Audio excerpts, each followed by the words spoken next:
I will hand over the floor to you, start off with introductions, then you can straight away get into the reason why we're here. So, asante sana, the floor is all yours.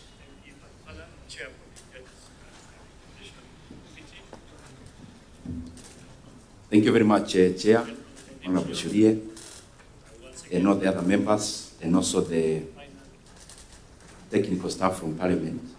Thank you very much for giving me this opportunity to come before this joint committee. And I am glad that I wrote to Parliament to appear here, not just as a member of Parliament, but also as a person who's been in the capital markets for a long time, because I started the issues about buying and selling of shares when I was in first year in campus. And therefore, in that capacity, I thought there is something I can render to my country insofar as this ongoing divestiture is ongoing, and especially for Kenya to get the right value for this transaction. From the onset, Chair, because I am, as you guided, I'm getting direct into the issues. For the record, Chair, my leaning economically is, I would say, center-right. And therefore, I am a proponent of privatization. When the government cedes as much as possible to the private sector, I am a proponent of a private sector-driven economy, so to say. But I am even more a proponent of the country, and especially our country, Kenya, getting the correct value for its assets. And the reason I'm here is basically for Kenya to get the right value of its assets. Honorable Chair, I have distributed some of the part of the memorandum, but you allow me not to follow each point so that we also have time to interact with members through in terms of questions. I framed my memorandum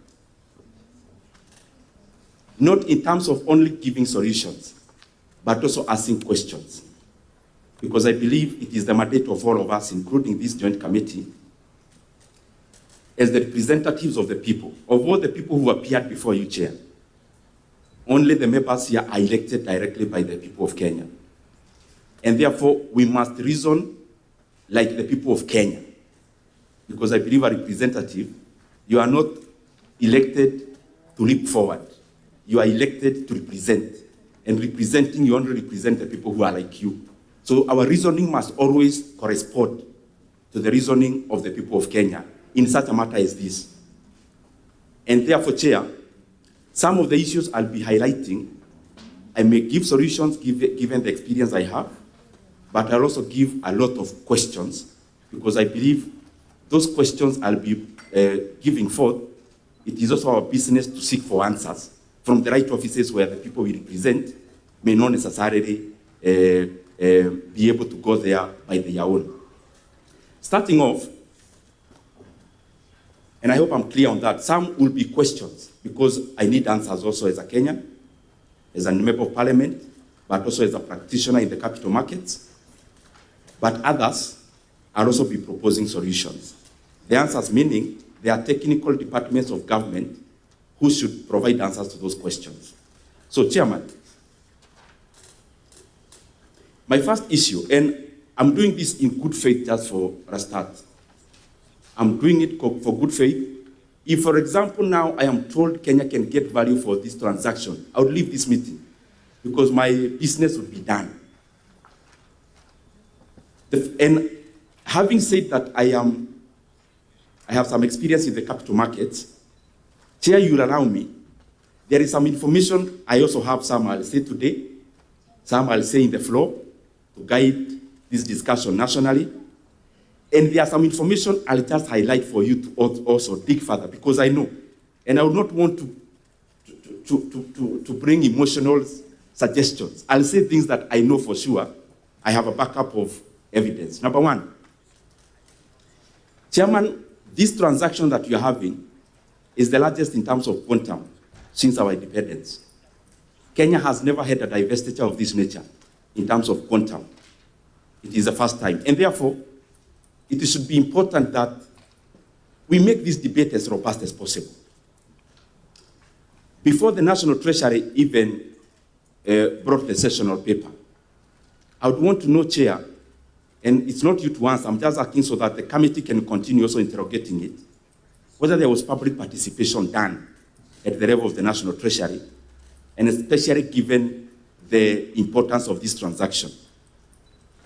The second thing is that I am privy to the information that some of the people who actually represented the government of Kenya in this transaction are neither contracted by government, they are also neither civil servants. Who did they represent? And especially some I know. And when the right time comes, I will give names so that we move forward together as a country in this matter. How can we have in a transaction a person meeting our buyers informally, and the same people also do business with the buyers? And as they say so, Chairman, I know exactly what I'm saying. Even the people who I am referring to, they know. So I'd want to get a list from the time this transaction started, the inception, which is the committee that has been handling this transaction on the side of government. Who are these individuals? So that we run away from this blanket issue of saying government, yet the people we are calling government are actually not government. So, Chairman, it is important since this transaction started that we get a list of the individuals who have been involved in negotiating for this transaction. But some of the issues, because I've been following, I will raise, are also issues that have been raised by other people. And this is my second issue. It's about the valuation. Chair, when I raised this issue first, the response I got from government was market price. National Treasury, I asked, what is the basis of valuation? They talked about market price. Chairman, since when I started buying shares, there is a canon of the market that is not just in Kenya, but across, that markets can give liquidity. So that when I want to trade shares of KenGen, of Safaricom, there is somebody or a platform for me to trade with. But the market do not necessarily offer valuation. And I'll use Kenyan scenarios. Chairman, if, for example, you look at today, in the stock market today, because it's online, you realize that a company, for example, Kenya Power, trading at today's price, the market valuation of Kenya Power is around 30 billion shillings today, actually 29 billion shillings. This is a company with assets of over 400 billion shillings. A company making 24 billion in net profits. Chairman, I invite this committee to check if properly we are looking for the welfare of Kenyans. Could we sell Kenya Power even at double price of 60 billion? If somebody offered the government of Kenya today to buy Kenya Power for 60 billion shillings, double the current price, would the government sell? I think the answer is no. The same company, the valuation was 4 billion shillings, 15 months from today backwards. Nothing fundamentally has changed, but the valuation of Kenya Power has more than times 7. There's nothing that has fundamentally changed. This just to show the vagaries of the market when it comes to valuations. You can talk about KenGen. KenGen is making around 10 billion in net profit every year. The valuation as of today is 60 billion shillings. Their asset is 500 billion shillings. The valuation of KenGen is 60 billion shillings today, Chair. Can the government sell KenGen even at 100 billion today and say we are dealing with market price? If you compare KenGen with a peer, a similar company, let me pick one market, for example, Nigeria. If you check NGX, the Nigerian stock market, there are similar companies like KenGen. One is called Transcorp Power. There is another one called Geregu Power.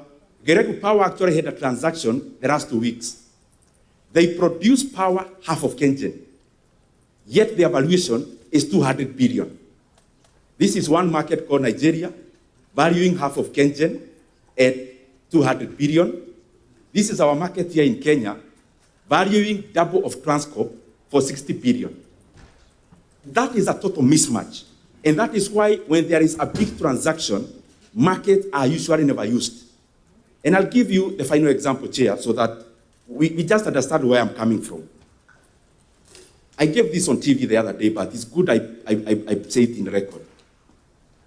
In 2013, Chair, I had some few shares of a company called Pingo. And the company was trading at 27.5 shillings. And I'm still handling the issue of market price. 27.5 shillings. So some guys decided we are going to buy off Pingo. And they gave us an offer, just exactly like the one we have from our buyers. They gave us an offer of 40 shillings. That was a 45% upside. And me, as a small-time shareholder, I was thinking, this transaction is too good. We need to fasten. I cash in the 45%. But what did they do? One company called Centum petitioned the Capital Markets Authority, and they decided to open the bid for other people to bid. What was the consequence? One company came, that one called Centum. This one had bid 40 for a share of 27.5. That is how it was trading in the market, and that is the last price Pingo traded in the market. So one guy gave us 40. After the bid was opened, me, I was thinking, with my 10,000 shares, this is already too good a deal for me. Sent a petition, they offered a bid of 50. After 2 weeks, another company gave a bid of 55 shillings. I actually thought it was drama. Later on, the same company that was to buy at 40, called Rare Trading, gave the final bid after negotiations with the other bidders of 70 shillings upfront cash, and they were to divest from land which they have. You know Rare Vipingo, the area around Vipingo, that's the land I'm talking about. These are not stories. They gave us a condition, after divesting from the land, we were to get an extra 15 bob. But because they wanted to exit very quickly, they actually told us, you not wait for the land to be divested. You guys, we are going to pay you 85 shillings now. A share of 27.5 shillings, Chair. And I pocketed myself 85 shillings and other Kenyans. That is the reason why when you give forth a competitive process, you get people competing for your asset. The language of a buyer is not the language of the market. When I want to buy something and I start talking about the market, that is the language of the buyer, not the seller. And that is why I see a problem is. On the same chair, this is public information. If you check when the directors of Vodafone, their group now, they are called Vodacom, called for a press conference, they were very, very upbeat about the transaction. In Kenya, the way we are asking for information, you realize here most of the information we actually got it from the buyers. Most of the information was volunteered by the buyers. So when they went back to SA and they called the press, one of the people there actually commended the directors for getting such a good deal. So we are here as Kenyans giving our asset for a song when the buyers on the other side, they are being treated like kings for getting a good deal and, of course, for taking advantage of our incompetence as a country. Chair, the second thing I have handled it already. I could have given many examples, including the recent one of Amson and Baburi. Before the information leaked in the market that Amson was to buy Baburi, and the price they ended up paying, it is upward of 175%. But they calculated when the information had already leaked. That's why they talk about a single digit, a double digit upside. But the real one before the market leaked, it was over 175%. Just to give many, many, many examples. Even banks in Kenya are undervalued. So what I'm trying to say here in this issue of the market, it will be a tragedy for Kenya to value this transaction based on the market. Because even private companies, take for example, banks. I want to give an example of a bank like KCB, where the government has a 19% stake. The current valuation of KCB is less than 230 billion shillings. It is around 0.7 to book value. Meaning, if you disband KCB today, the money you would get, it is trading in the market at 75% of the value. Would we go to the market and say we are selling this company at market price really? Even I will give the final example of a company that has no government attachment. Take a company like Diamond Trust Bank, a company which is a bank with 100 billion shillings in shareholders' funds or core capital. If you buy the share today in the market, it is trading at 32% of that value. Would you go to Happy Bank to tell them to sell you the share in the market price? Would they agree? It has never happened in the market and elsewhere. Currently in the US, there is an ongoing bid of a company called Warner Brothers Discovery, the owner of CNN. But they are not selling in the market. There is a bid, and the final bid is two companies, one called Paramount and Netflix. Then, this jargon about the market, a sophisticated market like the US is seeing the value of in competitive bidding in a private company. But here in Kenya, we have been cornered by our buyers, and we are now talking the language of market price. It will be wrong, and history will not judge us very well if you continue with this transaction with this kind of consideration. Second, I have already heard of that process.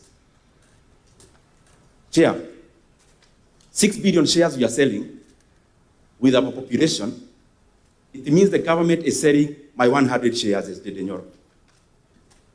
If you divide the shares we are selling, Chair, and you give Kenyans their share, everyone in this hall, because we are all Kenyans, today will be allocated 100 shares. So we must look at it that way. So my 100 shares, what is the process that has been taken for the buyer to be identified? What was the process? How did you one day wake up and decide we are going to sell to the current buyer? I will highlight just a few because I know there will be questions. Let me go to the next one. There is something in the market for any transaction to work.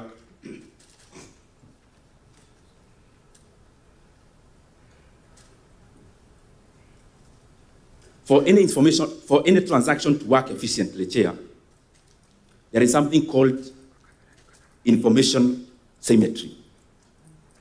Now, we are selling our stake of 15% to a company who is already inside Safaricom, who are already having board members.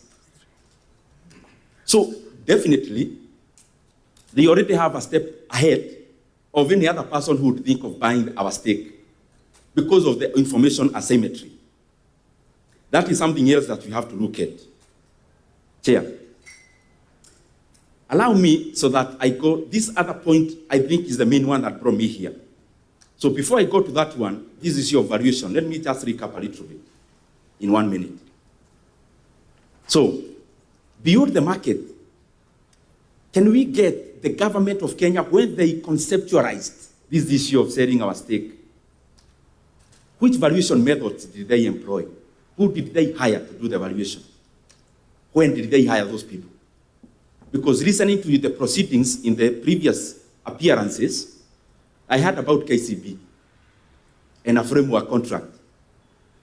But Chairman, I would want to see that framework contract because I've been listening so that I don't waste your time. And Mheshimiwa, I think, yes, Treasury did make that, and as a committee, we have requested for that framework. So, and I'm sure as a member of Parliament, you'll definitely have access to that once it's right. Thank you very much, Chair. You know the reason I'm asking that, Chair? The day of the announcement of this deal, it became unwholesome. This is not how even transactions have been done previously. You come and bombard the market with information, and then immediately you're already announcing the price. So who determined that price? Who are these people who are hired to determine this price? That is something we have to interrogate. So there are various variations. That is what I'm trying to arrive at. In telcos, you can do EBITDA times, depends on how many times it is. But let me use the most simple manner and parameter of valuing a company as diversified as Safaricom PLC. Chairman, if you want, the easiest price of earning ratio. It's called PE ratio. Safaricom, remember this financial year, they are having a blockbuster increment in profit. Chair. So, we are selling our cow just immediately when it is coming out of the woods. What do I mean about the woods? Conveniently, the market has been bearish, but Safaricom has even been more bearish. For this reason, you are building a flat here. We have a company, let's say, called ABC Limited. You are building a flat which you're already collecting rent. And that rent, you used it to build another flat. So the person looking at the bottom line will see that all the money you made in your first flat is already building the second one. So there will be no much profit. So our flat here is Ethiopia. We went to Ethiopia. Safaricom went to Ethiopia. Licenses alone. One license was 850 million USD. The other one was 150 million USD. You've already sunk 100 billion USD in Ethiopia on licenses alone. I have not talked about towers. They have done thousands of towers in Ethiopia. So that company, before it went to Ethiopia, because my main point is around valuation, in 2021, the share price was 45 shillings. And the market valuation of Safaricom PLC in 2021 was 1.8 trillion shillings. 2021. It has since invested in Ethiopia. Yes, it was bleeding, but the bleeding of cash in Ethiopia, according to Safaricom themselves, in the release of the last financial year, they are anticipating by next financial year, they are breaking even operationally. How convenient is this then, that we come just when Safaricom will start adding into the bottom line, and then, surprisingly, we want to sell our stake, but also basing it on the vagaries that Safaricom has gone through called markets. So in terms of PE ratio, Chair, Safaricom, the kind of profit they make this year, their PE ratio by March, because they closed their books in March, will be around 16.1. PE ratio measures, if you rely on dividend payment and the company pays 100% of dividends, how long would it take you to recover your investment?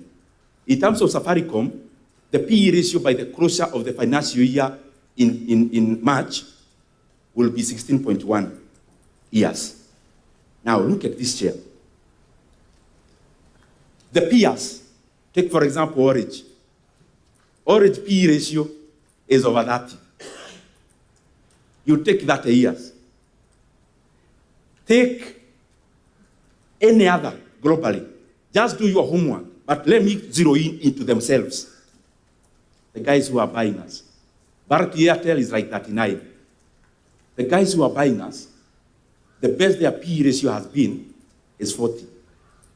The best. The recent one is negative, because at the group level, they are making losses. So that's why they went for a celebration after leaving Kenya, because they knew, based on that parameter alone, they are buying us, they are actually getting us for free. Chair, I want to go to the main point.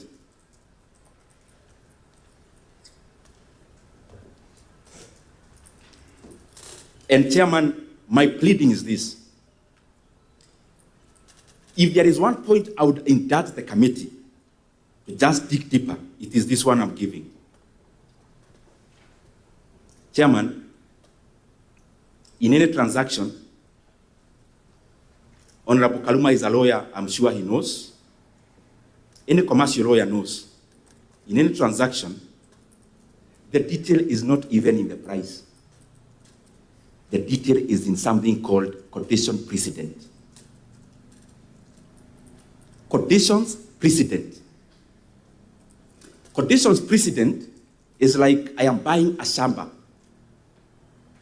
So I'm buying some piece of land in Migori. So when I'm buying this piece of land, part of the condition, let's say I'm buying it for 2 million shillings per acre. But the condition precedent, I'm told, we think there might be gold here. In case there is gold, the condition precedent we underwrite there, I will always have half of the revenue from that gold. Chairman, that supersedes even the consideration. I invite this committee because I know what I'm talking about is the fact. Kenya is losing over 100 billion Kenya shillings on quotation precedent alone. And the Communications Authority is the bigger conveyor of these quotations precedent. Licenses that were due last year,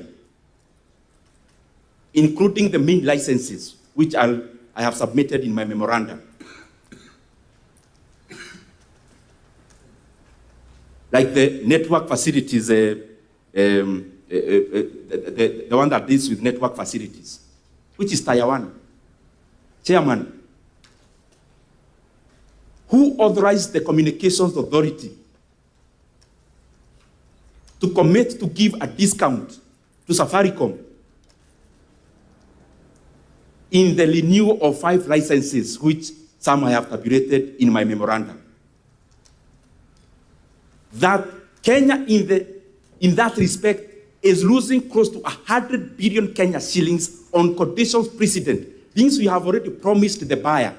We have told them, you buy us out, you'll pay half the license fee. Half the license fee in terms of billions of shillings. Money enough to make basic education in Kenya free today. So the Communications Authority, the management, went ahead to commit Kenya to a loss of over close to 100 billion Kenya shillings on conditions precedent. The board had not met when the management of CA did that. And I would want them to table to this committee when the board of CA met to actually discuss about not any other matter, the conditions precedent that we have given to the buyers where Kenya is losing over 100 billion shillings. So we are here talking about 2 or 4 billion, but the net amount of money we are actually getting as Kenya is 104 billion, because 100 billion shillings is already lost in conditions precedent. Chairman, if there is one thing that you have to stop, is that one, because there is no basis. Secondly, licenses that were to be guaranteed or given for 15 years, all of a sudden, the Communications Authority gives an additional length of time of up to 25 years. Chairman, all of us here. Point of order, Chair. Yes, what's your point of order? Chair, would Honorable Ndindi refer us to the page of the presentation so that we vote? Because the presentation he's making is very important. On what page of I decided not to follow the memoranda page by page because I leave it for record, but the one I'm referring to is on page 4.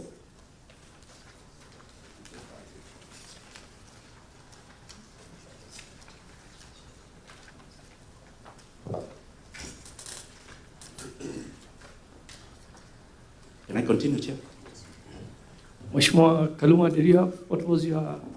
Yeah, Chair, it is confirmed it's on condition precedent. Okay. Go ahead, Mheshimiwa Ndindi. So, Chairman, I was saying this. Some of the licenses that other players in the market are getting for 15 years, the buyer cornered us as Kenya to put on a length of 25 years. Members, my brothers and sisters, we are here committing our country for the next 25 years. And I'd want all of us to add 25 years to the age that we already have. And we commit that we can continue answering these questions, that we committed Kenya to a loss of 100 billion, that we are willing to answer that question until, if you are 40, you are 65. And what is the basis of even this condition precedent? It is just absurd, Chair. And this must stop. And some of these conversations that were done, that we take this discussion and this transaction so light that we were doing phone calls.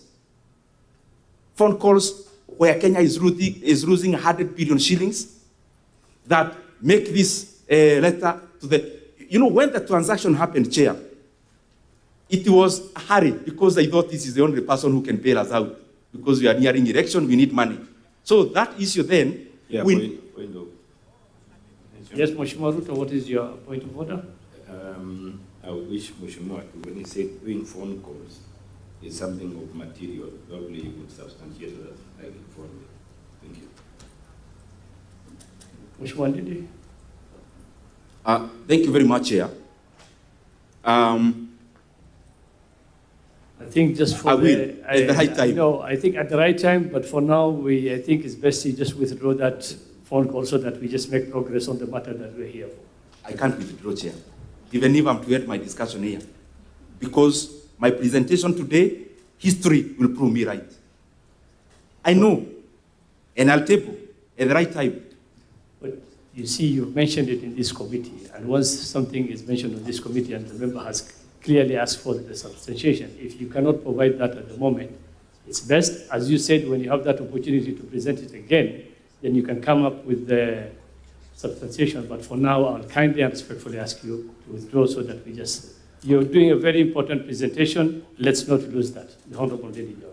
Chairman, let me withdraw to postpone it to a later date. Thank you very much. Yes. Thank you. Go ahead, proceed. Chairman, have you looked at mobile termination rates? What conditions precedent did we give to the buyers? Conditions precedent, and as I'm repeating, is this, Chair. You want to sweeten the deal. In the markets, we say sweetening the deal. So that, okay, I'm selling this cow, but I'm also selling with the calf. You try to sweeten. So, the condition precedent we gave is actually bigger than what we are selling. So we lose money on one hand through CA, one on licenses, 5 of them, over 100 billion shillings. Secondly, on this other side, Chair, we are here now pushing Kenyans into a corner through mobile termination rates. I know you'll do that homework. I'm almost finishing, Chair.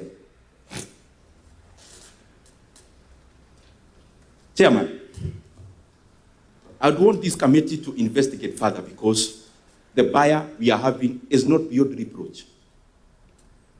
If we are dealing with a buyer who is beyond reproach, the market would quiet and no one would have an issue.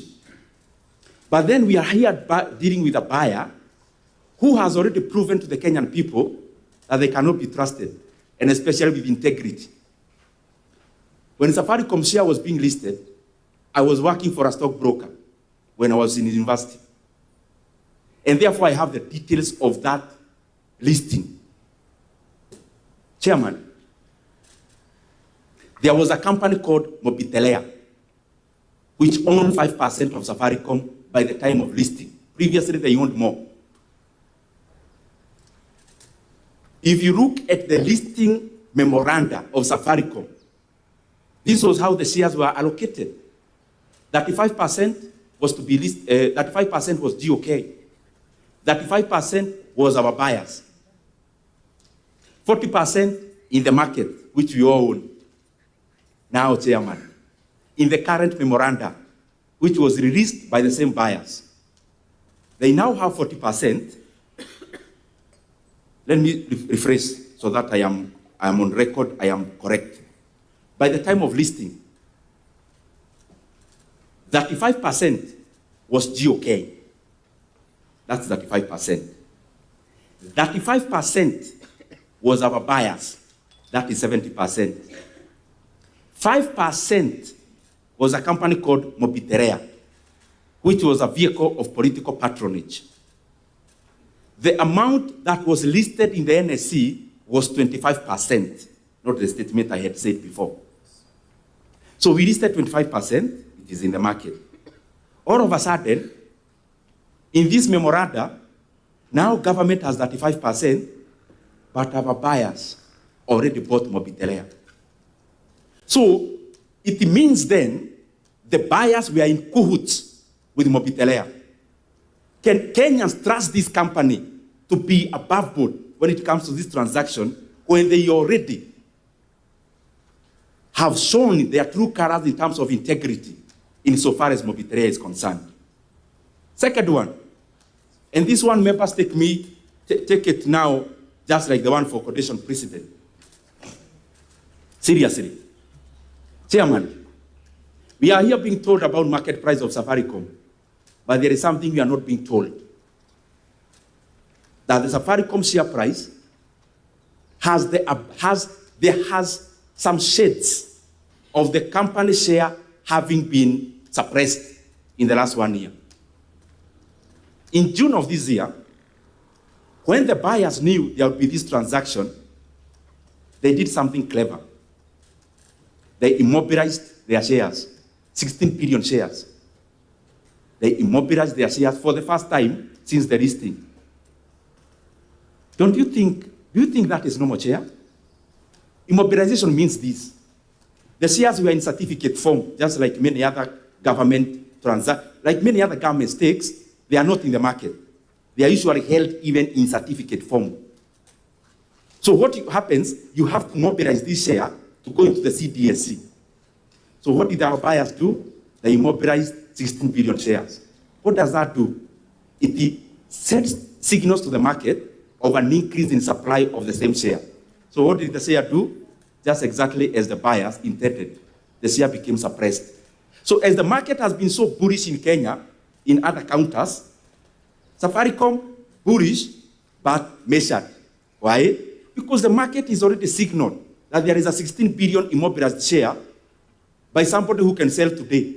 Sell meaning they can supply to the market today afternoon. That CMA has to investigate whether there is even any share out of the 16 billion that has been offloaded out of the immobilized stake. Chair, as I go to the close, transaction, I had the National Treasury talks about KCB. This is how this market works, Chair. And I'm saying it in good faith and in humility. If you want to know, there is no other hand. One, and especially in the transaction cost, because it is abnormal.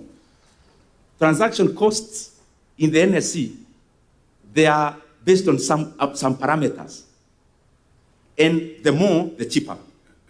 If you buy 2 shares today worth the 2,000 shillings, in percentage, you may end up paying a higher commission, but it's already capped at 2%.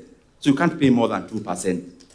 But what the brokers do, the more the weight of the transaction, the cheaper the commission. Now, when I heard that Kenya is paying a commission of an average of 1.5%, then I knew this is a red flag. You just need to do one thing as a committee. Tell KCB to do in writing whether they have something called a stockbroker's agent. That will cure that maneno. They do in writing to commit themselves. Because being a listed company, they'll still report in their financial year whether there is any cost that was incurred in this commission. Stockbrokers agents, how would they do? You go to a stockbroker and say, this is my deal. And then you are put into the system as an agent. Then you are given between 35 to 50% of the commissions your client generates. So you just need to ask KCB in writing whether in this transaction there is a stockbroker's agent. Because if there is one, second question is, why do you actually need an agent? A company that is already being controlled by GOK. KCB, the chairman, is appointed by government, and the board composition is appointed by government based on the 19% stake. So why would you need an agent for you to connect Kengen to Kenya Power, for example? Why? So, chairman, whatever savings we make, it should go to the Kenyan people. But the way to cure that, let them commit. And then Parliament will check later whether in this transaction there was associated cost of an agent, because that is how things can happen. Lastly, the way forward, I have always said it, and I know 100%, Kenya may end up getting over 350 billion Kenya shillings if we fall part of them. And the many suggestions that I have heard from many people who have appeared before you, Chair. One, this issue of listing Safaricom came up even when I was in the corridors of power. So it's not something new to me. And therefore, whatever I'm saying is just to remind even the people who are there today. But there were better proposals than now. Why are we falling back to inferior proposals? The proposal which I would give, which even them they know, break Safaricom into 3. And you're not doing anything much. Breaking in paper, you're not breaking it like with Nyundo. Break Safaricom into a telco. Number 2, into a fintech. And number 3, into a tower company. The sum total of the 3 will be much more valuable than the whole. That's one. The second option, that is one option. The second option, if we really need money so fast and you don't have time to break down, it is very simple. It will take us very little time to list Safaricom PLC in the London Stock Exchange. The London Stock Exchange now, they are actually begging people to list in London because the global market have tilted towards America. So the LSE is now dry in terms of listing. If you show a signal you want to list, they can even send their finance minister here in Kenya tomorrow to list in the LSE. Once we list in the LSE, we expose Safaricom into the global markets. So people who don't know Safaricom, they only know M-Pesa, they'll get to know there is this profound company called Safaricom. It is actually the owner of M-Pesa, because M-Pesa is actually more known globally than Safaricom. What does that do? It creates interest. Chairman, after that, within the same option. After listing the LSE, open bids, international bids, for only 2 months, Kenya will be surprised that we will have people bidding even above the current consideration because of the other parameters that I gave. And I can bet to you, Chairman, and this issue is very weighty in my heart, is very heavy in my heart. The market already knew that Etisalat wanted to buy Vodacom. It was already known in the market. And therefore, I will not be surprised if our buyers today, next month, they are on sale. Why can't Kenya be patient for 2 months? We go directly to the main buyer and we get the right valuation. When we open an international bid, I can guarantee you we'll have the same buyers bidding at a higher price. We'll have Orit bidding at a higher price. You'll have Etisalat themselves bidding. You can have investment vehicles like BlackRock bidding, like Blackstone. Eventually, Kenya will get more, as the story I gave about Rea Vipingo. So my submission, Chairman, is let us open this bid to international bidders. And we lose nothing. If Kenya gets an additional 150 billion, I thought the mileage will go to government. They'll build more roads. So, I mean, everyone benefits. Why can't we be patient for 2 months and we get a higher price, Chairman? Okay. Thank you very much. And as I submit, we look about the dividend. This is another securitization, as you know, of dividend. I would want to know even from the committee, maybe separately. You know, there's something called MTDS, whether it's actually part of it.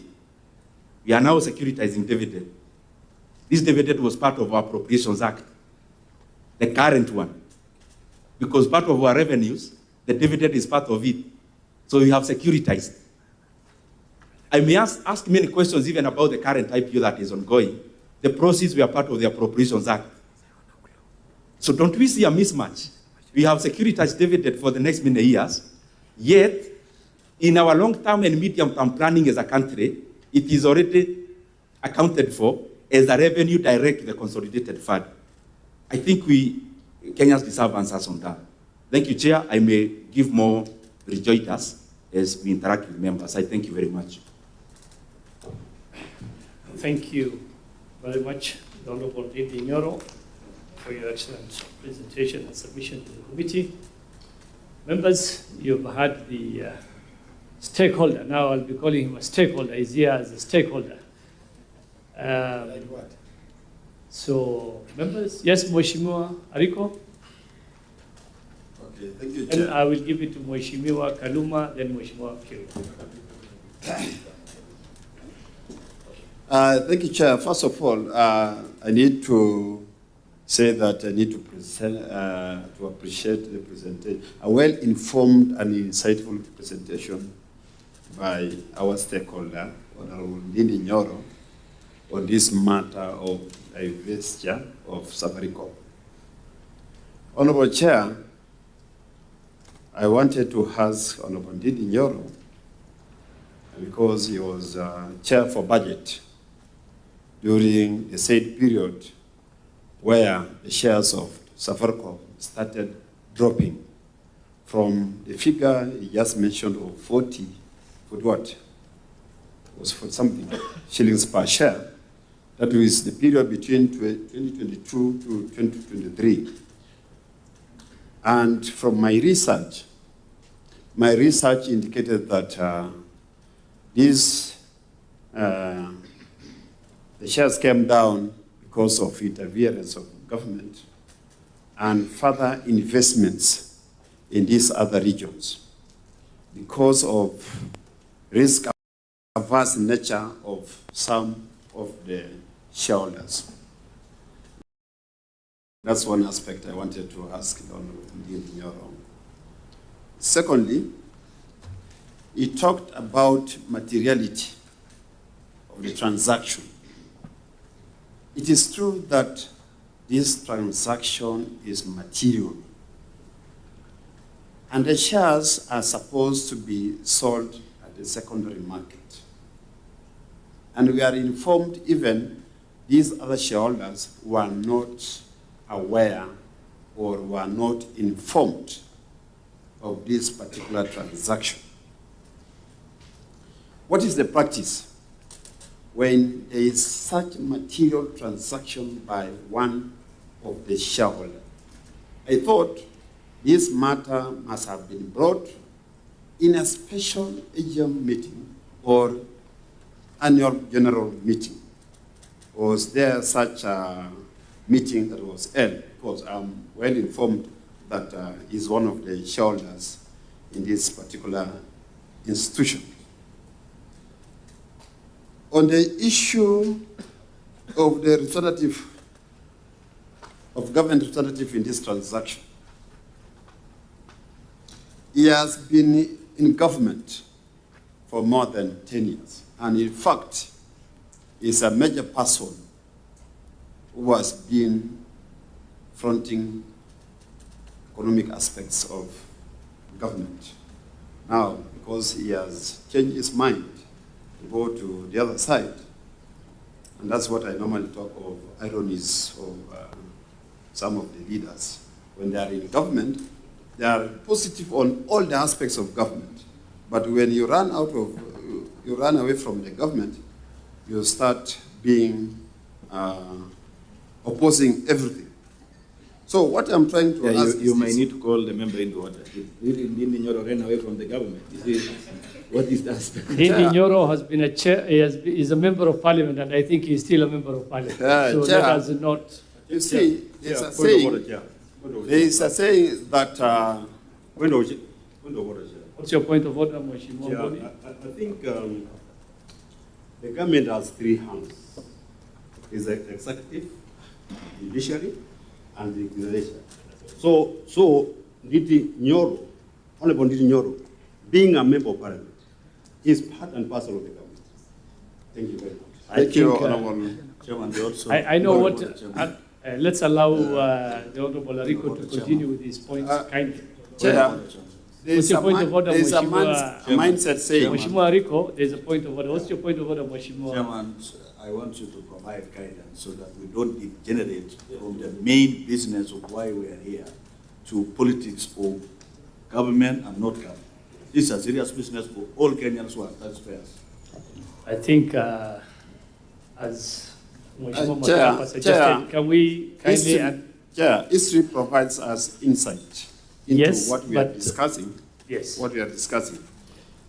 There is a mindset saying that a jealous family member is more dangerous than a hateful enemy.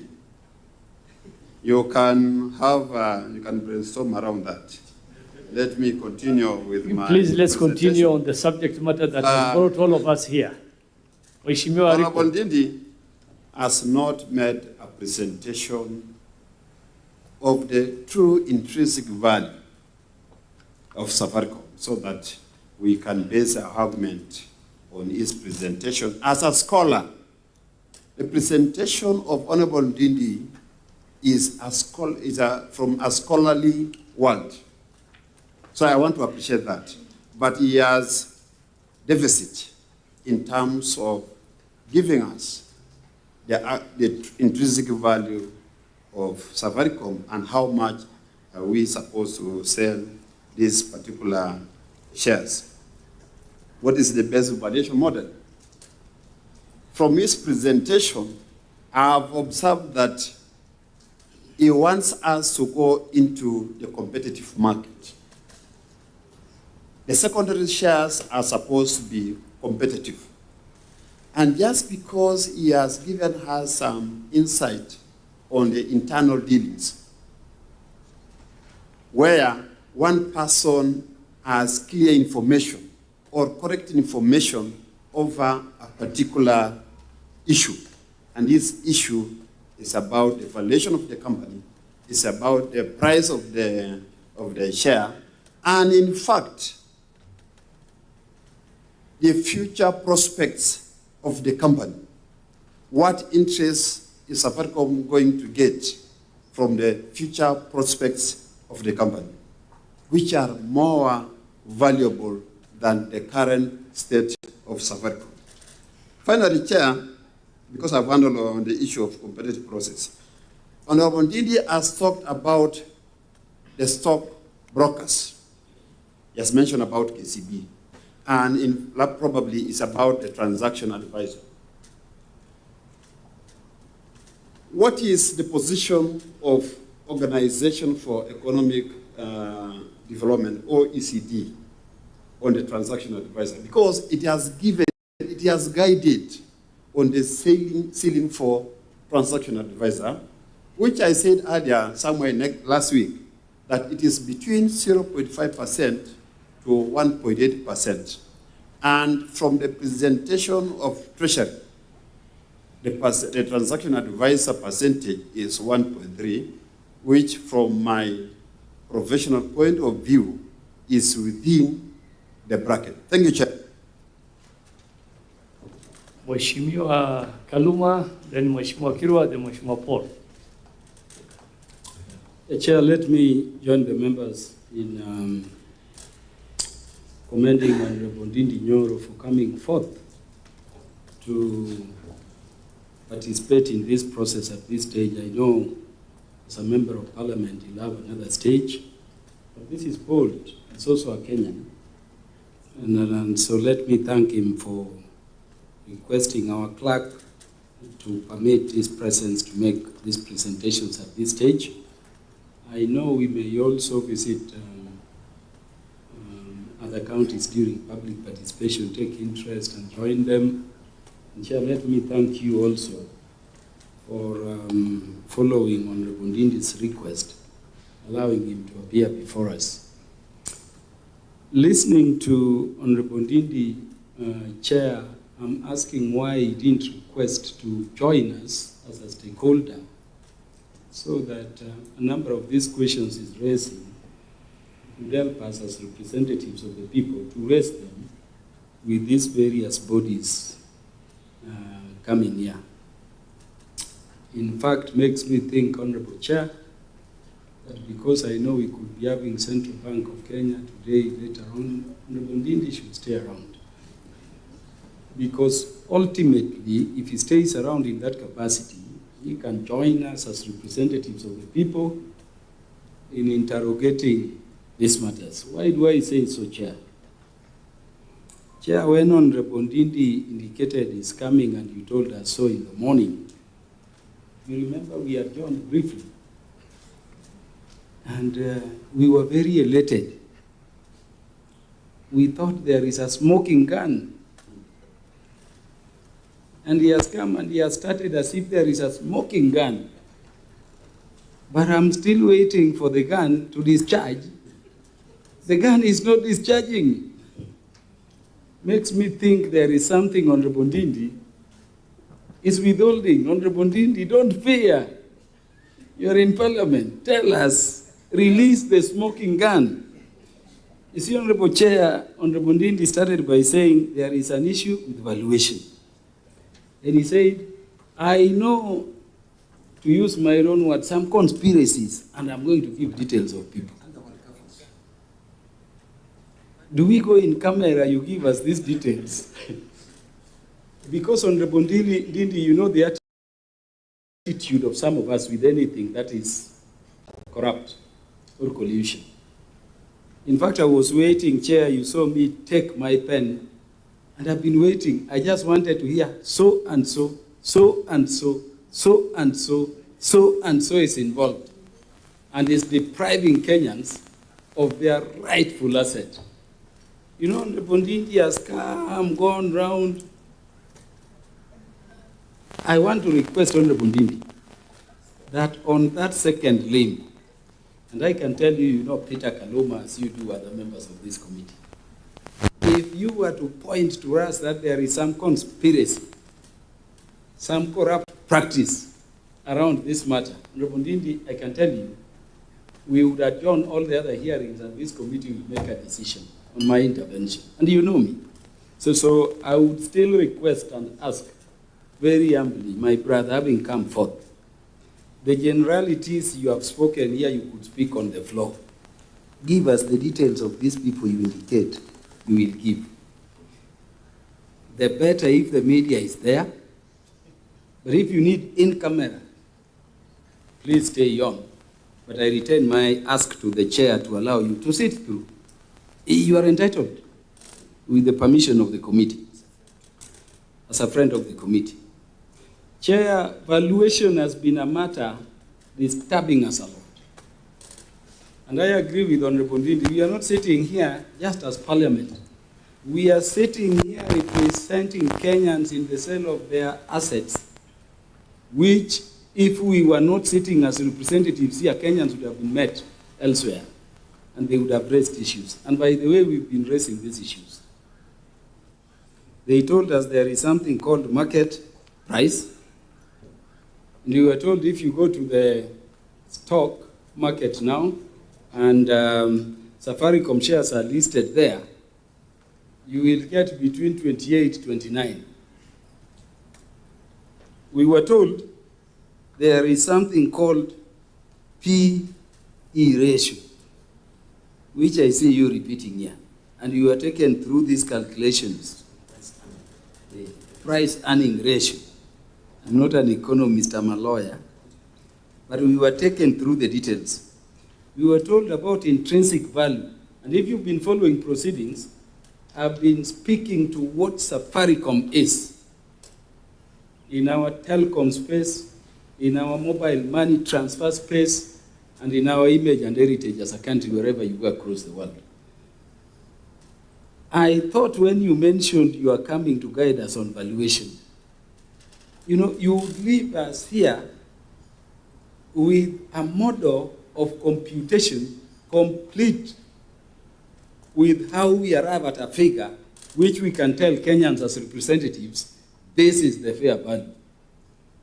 You know, Chair, we are at a position no better than where we were before Honorable Ndindi Nyoro came. And these are questions we've been asking.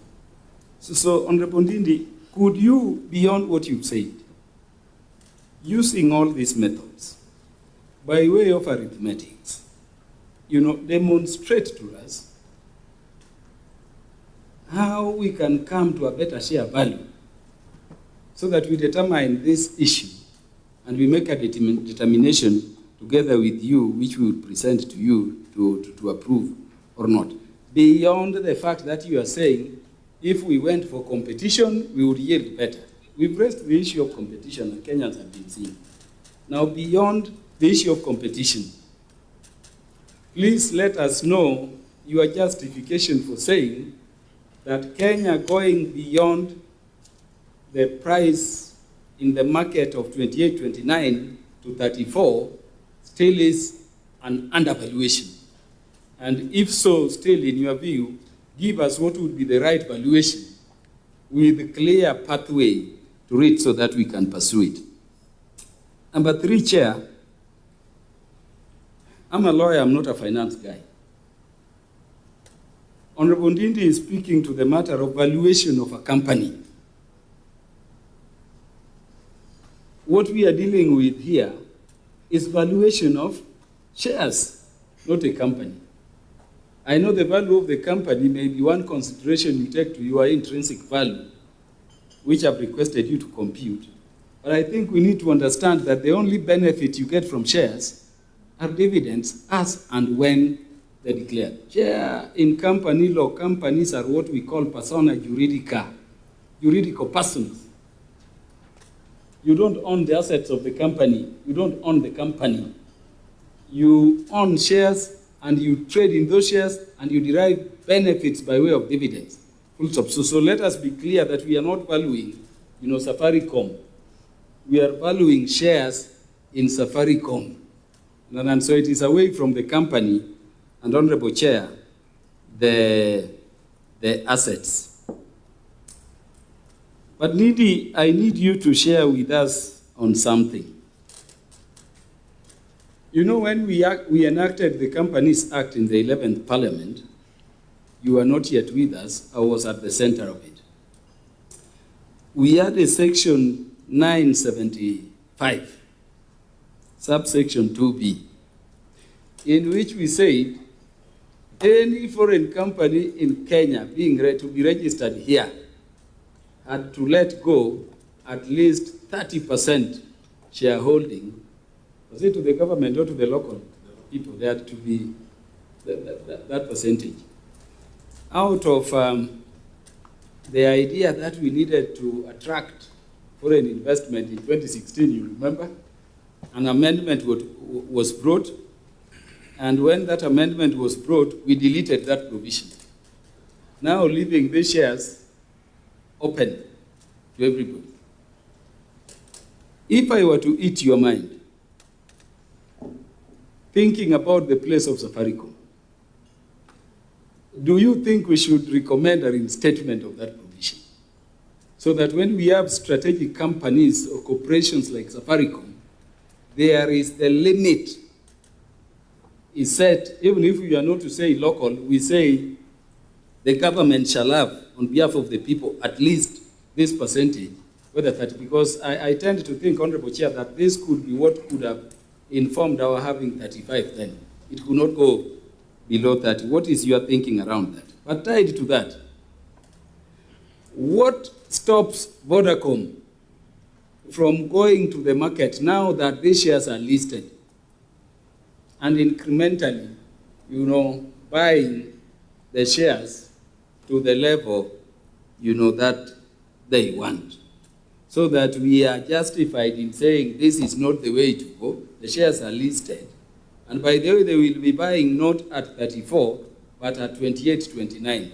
What stops them now from going there? And if they were to go, do you measure the loss to the country in terms of what we seek to do? On the transaction cost, as advocates, we have the advocates' remuneration order.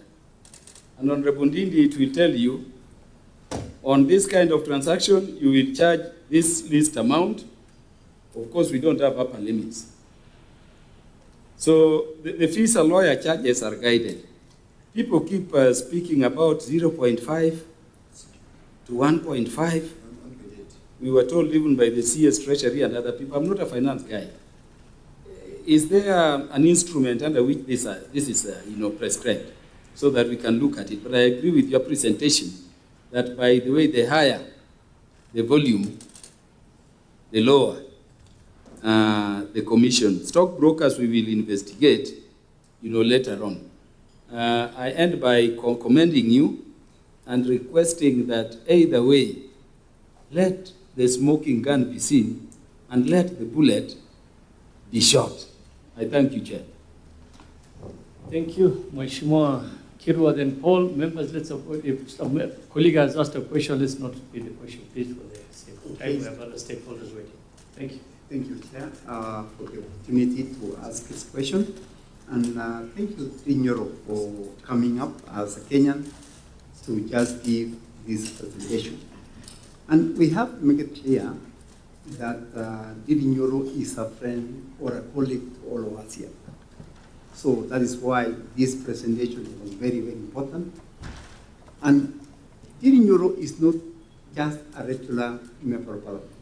He was the chair of budget. So he has so much information pertaining to this particular issue. Ndindi Nyoro started saying he wants to know how it was validated that the stock is at 34, not 29. He gave us so much information about the sale of the company.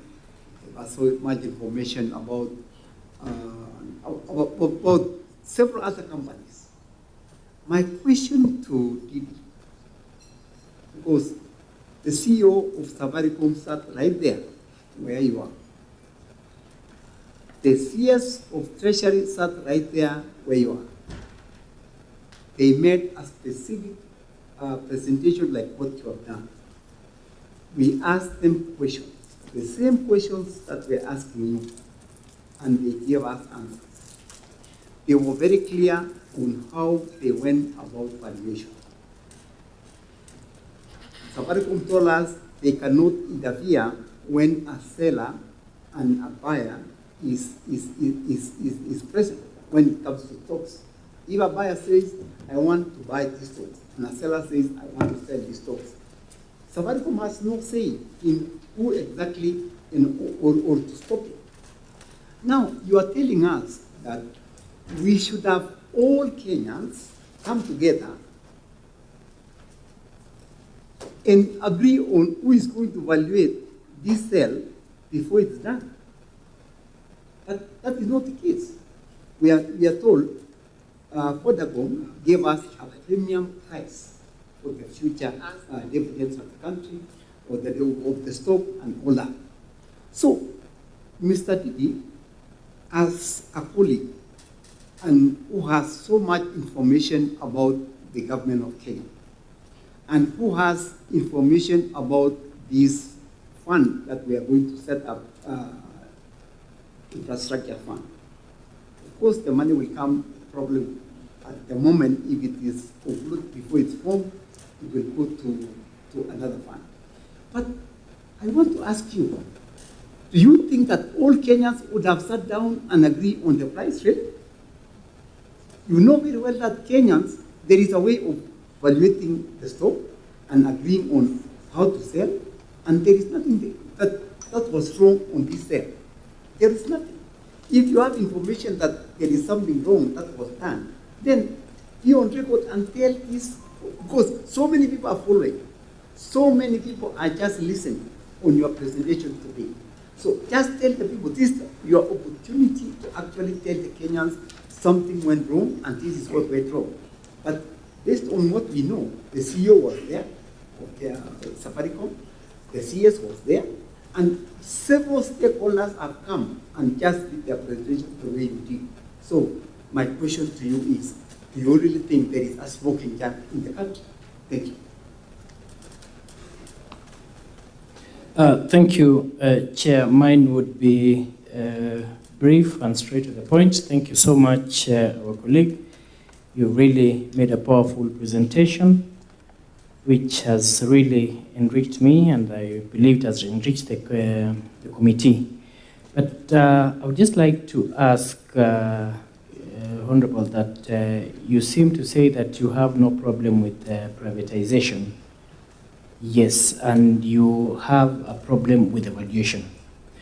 And Honorable Kaluma has mentioned it, but I was just feeling like I really wish you would have given us what you think was best in terms of valuation, because you've talked of us having maybe more 150 billion, 100 billion, so I don't know, in your computation, because they have floated at 34 shillings, as per you, how much would it be?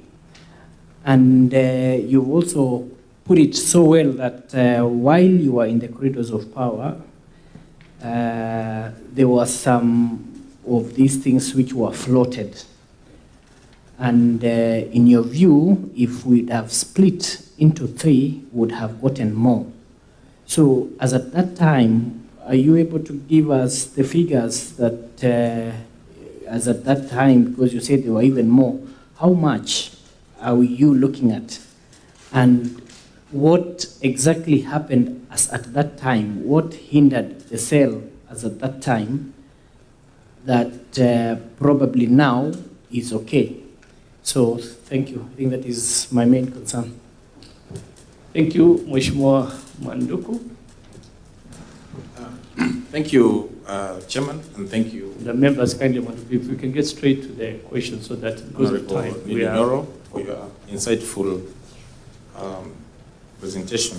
I think I'll be straight to the point and I'll not repeat what has been asked. First, I happen to be an architect and we have our scale of fees. 525 prescribes the minimum payable to architects. To the best of your knowledge or recollection, is there a minimum payable to stockbrokers by law so that we can deal with this matter conclusively? Number two,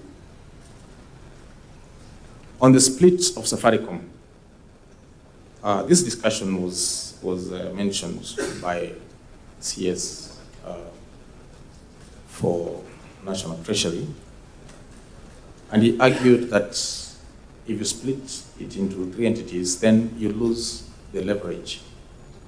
You increase costs by having distinct entities. But I also know from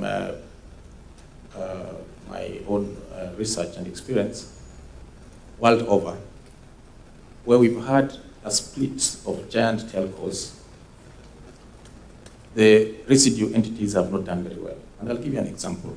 We had General Electric splitting into, I think, aviation, medical, and energy. The aviation sector never picked up. We had Johnson & Johnson splitting into pharma and medical. We have had HP splitting. We've had, I think, Toshiba and other companies in the world. So, given that Safaricom is dominant, don't you think that splitting it into distinct entities then will create avenues for other competitors to cannibalize the small entities? Secondly, how efficient will splitting be given that they all rely on the same infrastructure, network infrastructure? And then how will we have to deal with that then, given that we'll have shareholding in the three entities? Will the shareholding be evenly spread out, or will we opt to hold one entity and release the others as a government? I think that needs to come out clear. It's it. The third question, and I think you brought a very important dimension here on cross-listing. What has been the hindrance that all along a very successful company that, like Safaricom, has not cross-listed in other countries? And you gave London as an example. And what route would we take as Parliament to ensure that this cross-listing is achievable without any legal hiccups? My last question, what is your experience and what is your comment on double layering, where we have Vodacom owning Vodafone and then Vodafone owning part of Safaricom? Don't you think it would have been easier if we eliminated this layering, multiple layering? Because someone came here and insinuated that this layering could be suspect. Thank you, Chairman. Members, let us allow the Honorable Ndindi to, there were so many questions from the members to respond, then we'll do another second round. So yeah, but let him respond, and then we'll give the remaining members the other option. So go ahead, Mheshimiwa Ndindi. Thank you very much, Chair. With your Commission, I have all the time when your time permits, but I'll be brief so that we also give other members an opportunity to also interact on this matter. Honorable Ariko, you asked many questions, but I'll be brief in response so that I know you have afternoon sessions. You talked about when I was in budget chair and what I did for Safaricom share price. And I don't even know what to answer you. Because what does a budget chairman in Kenya has to do with the market prices of shares? There's nothing I do. I'm a market taker, just like any other Kenyan. And on that matter, respectively, Honorable Aliko, you are my brother. This issue came up when I was there, and I gave my voice. And my voice is as I have given the committee, because there's nothing to hide. The beauty about this conversation is that even the people who have appeared before you here, the technocrats from the National Treasury, they know the things I'm saying here are the correct ones. That was what they were also saying themselves. But because of the urgency of wanting to sell this share now and not tomorrow, that is my answer, what I think has changed. Then you asked about the valuation of, in terms of KCB being the transaction advisor. And I agree with you about there is the base price and there is the upper limit. In fact, you can change nothing. You know, in a business transaction, if Honorable Maduku is an architect and he wants to do his work for me for free, that is his business to do that. My business as a Kenyan is to look at where we are approaching the ceiling, not the floor. The ceiling is more important to me because that is where you put in the other costs in quote. And in this matter, Honorable Aliko, through the chair, I only have one direct thing that you need to do to safeguard the Kenyan interests. Even if KCB gets 3 billion, it is okay. Just do one thing. Ask them, do you have a stockbroker's agent? And they do it in writing. Why am I saying so? That is how deals are cut. And we are here to protect public resources so that instead of the deals being cut to go outside of the public purse, this money to be directed into building roads and other things. So if this committee gets that comfort in writing, then we will have a follow-up document that if KCB ever pays anyone in the name of being an agency, then this house will ask them, an agency for what? Do you need any agency to go to KCB to introduce a Safaricom stake, where the chairman is already a representation of government? That is my take on Abu Aliko. Point of order, Chair. Safaricom is a business entity. So whatever it does in terms of transactional advisor, it is part of its business. So even if one of the main shareholder in KCB is doing another transaction somewhere, it will not give for free.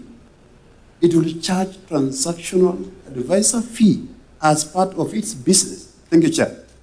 Honorable Aliko, we need a whole day. Order of order. Respond to the chair, not to Aliko. And I'm the chair now. Thank you, Chair. Chair, because I'm answering Honorable Aliko, just to put it in perspective, through the chair, I'm answering Honorable Aliko's question. I think we'll need a day to first orient ourselves onto what we are doing in this hotel today in this session. Because Safaricom PLC has nothing to do with a buyer and the seller, Honorable Aliko. They have nothing to do with that. And I thought the CEO was here yesterday, and he said it in the language we cannot understand.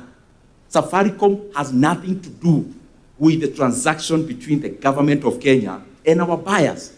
And therefore, they have no business to appoint a TA, a transaction advisor. It is only the National Treasury who actually brought up the issue of KCB, not Safaricom. And therefore, I'm not talking about Safaricom. I'm talking about the National Treasury because they should be answerable to us as Kenyans. So my question is simple, and I gave my proposal. There are some things you can achieve by just doing one thing. You can hit 2 birds with 1 stone. To remove any darkness and gray areas, let KCB do in writing whether there is a stockbrokers agency attached to this transaction, you'll have cured everything else. Yes. You talked about transaction cost and you give for OECD countries. Kenya is not an OECD country, remember? Kenya is a growing economy. So it's the right parameter for the wrong jurisdiction. Some are repeating themselves, but you also talked about shares came down after government invested in Ethiopia. Precisely. The shares of Safaricom were trading at 45 shillings around 2021. And the valuation of Safaricom PLC then was 1.8 trillion shillings share. Now we are coming at a level where the same Safaricom has already invested in Ethiopia, colossal amounts of money, but we are valuing it at 2/3 of the then price. And then you are told, no, you have to keep quiet. You are basing it on the market price. That question is next, Honorable Karuma. I'll highlight it. Honorable Chair, Honorable Kaluma talked about he talked about a smoke gun or a gun smoke. And I am disappointed, to be honest, that a country losing 100 billion shillings is nothing important to any Kenyan. I am disappointed about that. The condition precedent alone, which I gave here, Kenya is losing 100 billion. Chair, point of order, please. Honorable Ndindi Nyoro. Yesterday we had civil society. In fact, they are even more concerned than you are. In fact, they were saying that we should not even be here. Don't even recall what they said. So, as a point of information, many other Kenyans are as concerned, if not more, than you are. So I think, take it easy. It's in good faith, the Honorable Maduku, through the chair. What I'm saying is, the question was directed to me. The tone you are using when Honorable Ndindi Nyoro, through the chair, is what is taking that, like, there is nobody caring. You know, this is a committee of parliament, and you are a member of parliament, you understand. We are listening, and then thereafter, this committee will retreat and make a judgment on the reports, including what you are going to do. Through the chair, Honorable Ruto, you know, I give my presentation, and I pinpointed direct specific areas. Then if you come to me and tell me, stop talking now, it means you are choosing what to listen to. And I don't think that is fair, because I gave correct figures, what we are losing, the parameters we may do for valuation. How would you be waiting for me to give a smoke gun? Mheshimiwa Ndindi, Yes. I think let's make progress. What he was expecting, you did say maybe you'd mention names and all that. That's what he more or less referred to. But the figures you gave, I think, is also in there. So that's perfectly in order. Thank you. Let me not even, Chairman, I'll not go to that so that we don't, Thank you so much. we don't degenerate. But with humility, what I presented, I feel is very important, because we are losing so There much is no money. doubt it's very important. That's why we're all here, and I'm sure you took your time to research, do all the works that need for you to appear before this committee, and even giving your time to come and give your views to this committee, I think is a huge sacrifice for a member of parliament. So no doubt that you put in a lot into this. And that's why we want to hear you. And we don't want to digress so that we lose the main reason that you're here for. Thank you. Thank you, Chair, and I'll not go to anything that would harm the ambience of this meeting. In terms of valuation, Honorable Karuma, through the Chair, was more about valuation, and he asked whether I can come up with a specific figure. It is possible, yes, but this is the point. It will still be subjective. You get what I mean? My question is not about whether I have a figure or the other person has. My question is about the process of getting into that figure. The figure that we are giving, by all contexts, even the other shareholders who appeared, we cannot agree it is grossly undervalued based on the presentation that you had and the valuation parameters that has been put forth. And again, there is one way we can strike that. And I like Honorable Karuma, Honorable Chair. He was telling me, tell us how to do it, but don't mention. In fact, I wrote it. How can we come up with a valuation, the right valuation, but he also put a rejoinder, but don't tell us about competitive bidding? It's like saying, please tell me how I can cure malaria, but don't talk about malaria queen. I don't know what to say on that, because I think the best way to realize this value is to subject this transaction into global competition. When you have people bidding, and I gave examples which I don't want to go into, of rare bingo, where I didn't read, I was a participant.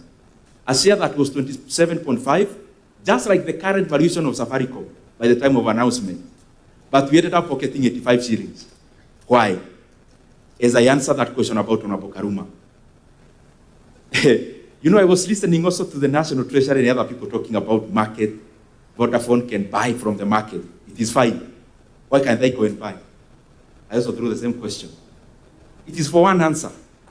When you are dealing with a block sale, you input a huge premium based on availability.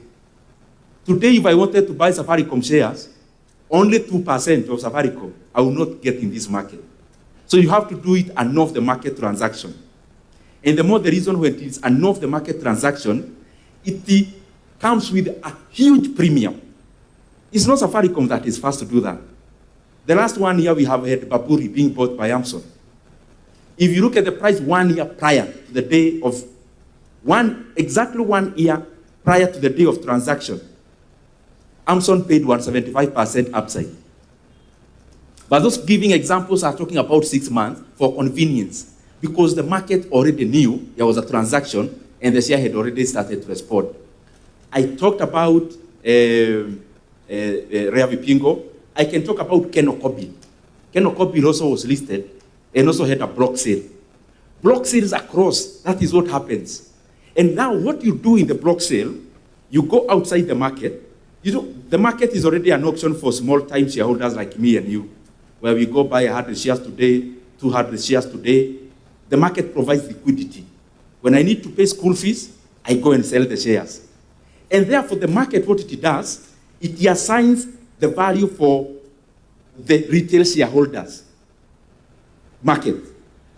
However, when you are doing a block sale outside of the market, and Safaricom, I'm repeating, is not the first one, they generate humongous premiums. And, Chairman, this is my question. If there is nothing to hide, if we are above board, why can't we just, we will not even spend money to advertise. We'll just signal to the market. Safaricom is on sale. We open bids for only 2 months. I can guarantee you, Chairman, that 2 or 4 billion will get even an upside of 350 billion for the same stake. And I'm basing on the P ratios that I gave of different telcos and different companies of that nature. Now, as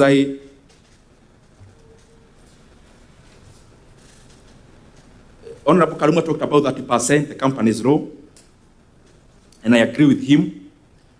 Personally, in terms of my political leaning, I would actually not advocate for an amendment of that, because I believe in unfreed capital flows. For economies to grow, don't give quotations, especially when you need money. You know, when we institute a law on capping 30% on Safaricom, you can't do a law singularly for one company. You do it blanket for all the companies. So my leaning, economically speaking, I will not advocate for the change of law in terms of pushing international investor outside. I would actually advocate for a free flow of capital. That's how South Korea did, China did. Some of the brands we talk about, including China, all of them, Alibaba, that was American money, BYD, that was Berkshire Hathaway's money at some point. If you go to even Singapore, Keppel, they grew on other people's money, DSB Bank, other people's money. So I believe in an economy where let capital flow, and especially inwards, not outwards. The other thing is the same Honorable Karuma asked. You know, this is the confusion we are being we may get into. Oh, Vodafone can buy this share cheaply in the market. Okay, they are reasonable. Let them go and buy. I'm repeating. They will not get supply. there is only 25% stake listed for Safaricom. Some are already held by institutional shareholders who are not selling because they know the price is not the current one. They know the market does not represent the valuation. Just as Rea Vipigo 27.5 was not representing the valuation, which we ended up having 85 shillings. It is the same thing. Honorable Kirwa, thank you very much for the compliments. And I'm always very, very happy to see you, Honorable Kirwa. Very happy, and especially given the challenges that have been there. Seeing you healthy and good, we are all very happy for that. Again, many things are rotating around valuation.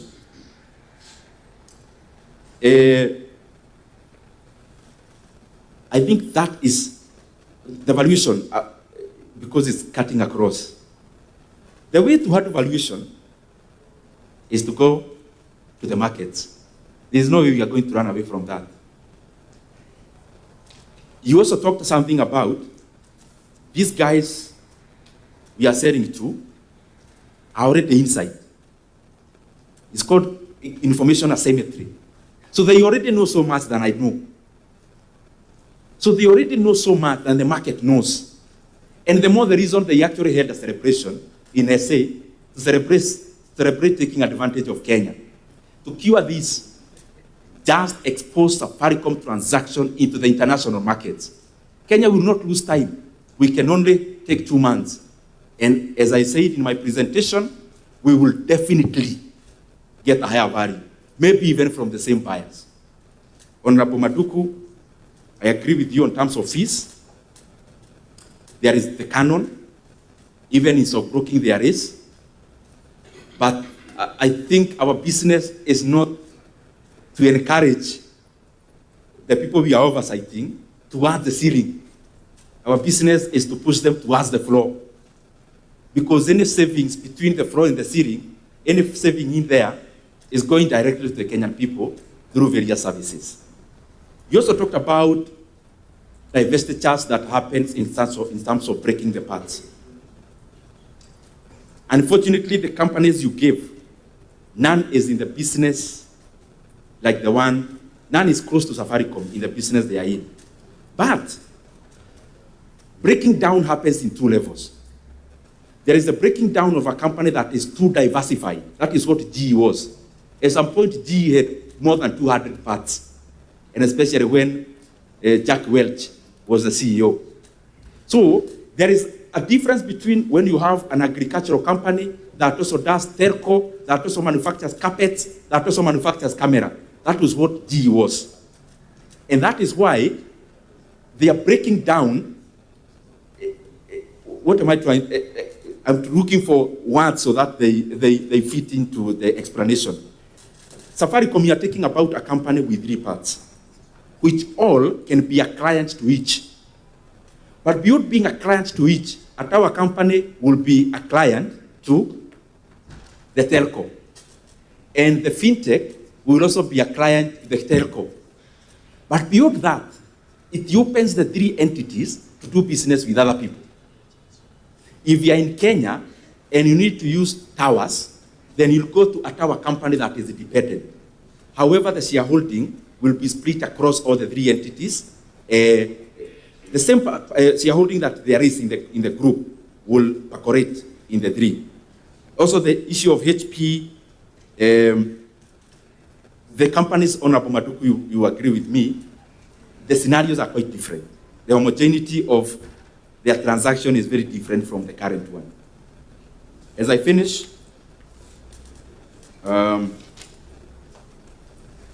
cross-listing, I agree, especially regionally. Cross-listings that are happening is cross-listing towards Kenya, not without Kenya. What I mean is that we have regional companies listing in Kenya, like Umeme, like the Bank of Kigali is listed in the NSC, but we barely don't have a lot of Kenyan companies listed elsewhere. However, as you rightly put it, cross-listing is very important also for capital flow. Let me use an example. The other day we saw a company saying they have discovered gold in Kenya worth so much.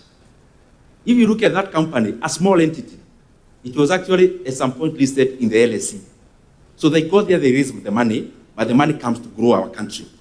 It is the same arrangement we should have and encourage, where we have Safaricom, but for it to even realize real value in the market, expose it not to smaller markets than the bigger, but the bigger markets. In terms of Africa, our Kenyan companies, including Safaricom, should be looking into cross-listing in JSE, and then go beyond Africa, LSE, you can go to NASDAQ, you can go to NYSE, and the rest. And I agree with you, there is so much value to derive from there. Double layering, as you said, I think the answer is, why do it? If you own this hotel, why do you need a layer of 8 companies? This owning this and the other owning the other. Why would you do all that much work if you are above board? Thank you, Mheshimiwa Ndindi. Now we'll give Mheshimiwa Mboni, Mheshimiwa Makilap. Yeah, thank you. Thank you very much, Chairman. And thank you, Honorable Ndindi Nyoro. I think you have given us a lot of insights. And to be very sincere, we need to call some of these institutions so that we can clarify some of the issues we are raising, and which some of us have been concerned. According to you, we are losing 100 billion from this transaction. And based on that, that means the valuation of these Safaricom is 2 trillion, based on 50% sale. And therefore, really, you have not really given us the method of valuation which is bringing you to 300 billion. Because you can either use a market valuation or asset valuation of the company. Because, for example, this hotel, the value of this hotel may be 2 billion, for example. But in terms of financial value and whatever it's making, it may be lower than that. So I think it's important to give us the method which you are using. Secondly, I don't think we are losing through this transaction the way you are putting it, because there was a discount which was given by Communication Authority on the licenses, and therefore we lost 100 billion. And the way you are putting it is like all these ones was geared towards selling Safaricom, and therefore we also lost 100 billion. So we are talking about 200 billion, which you have lost through all this process. So maybe you need to clarify that.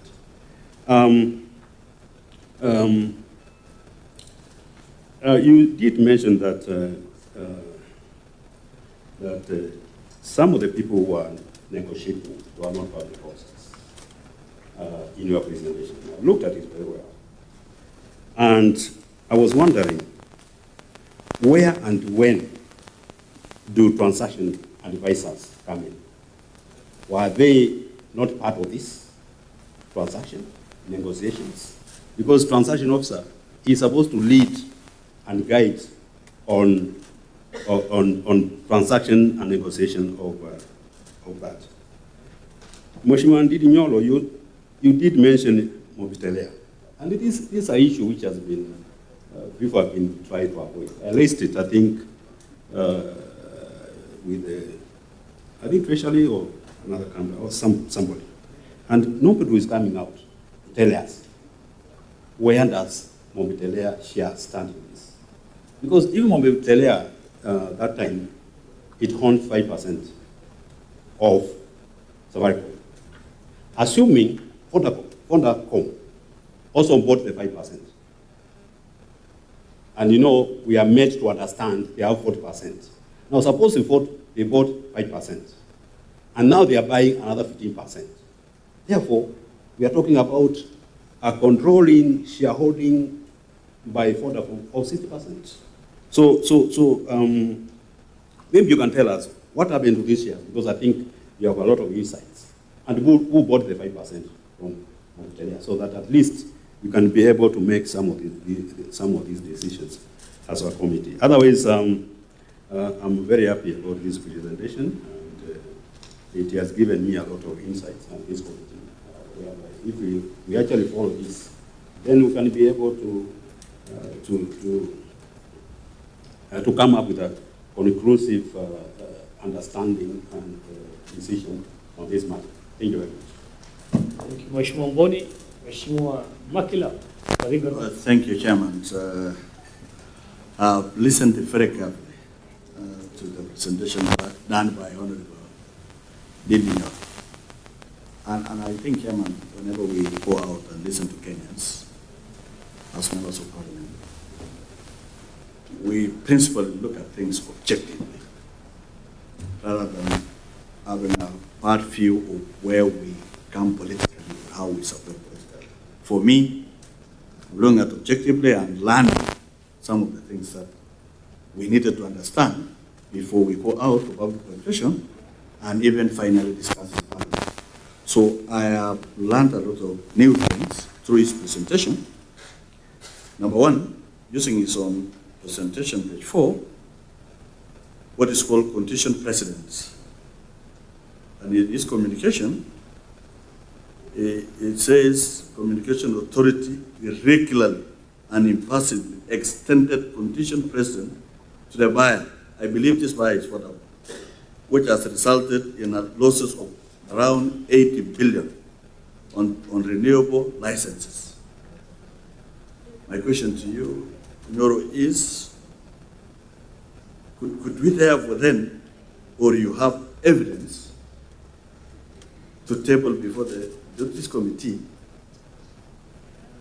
these minutes of extension, who gave them the minutes of extension, and for what purpose? Is it connected to the sale of 15%?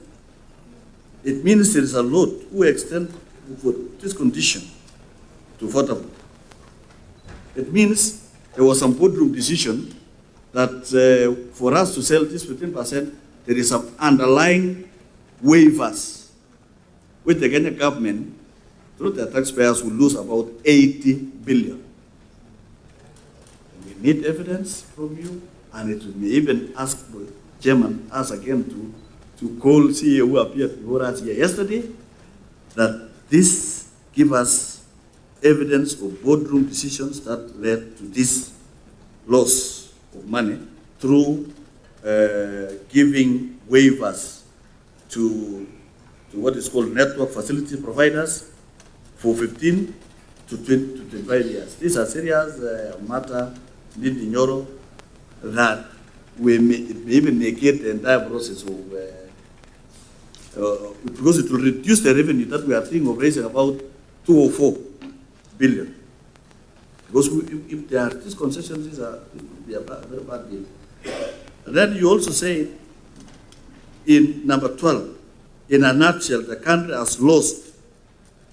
When you say has lost, it means already gone.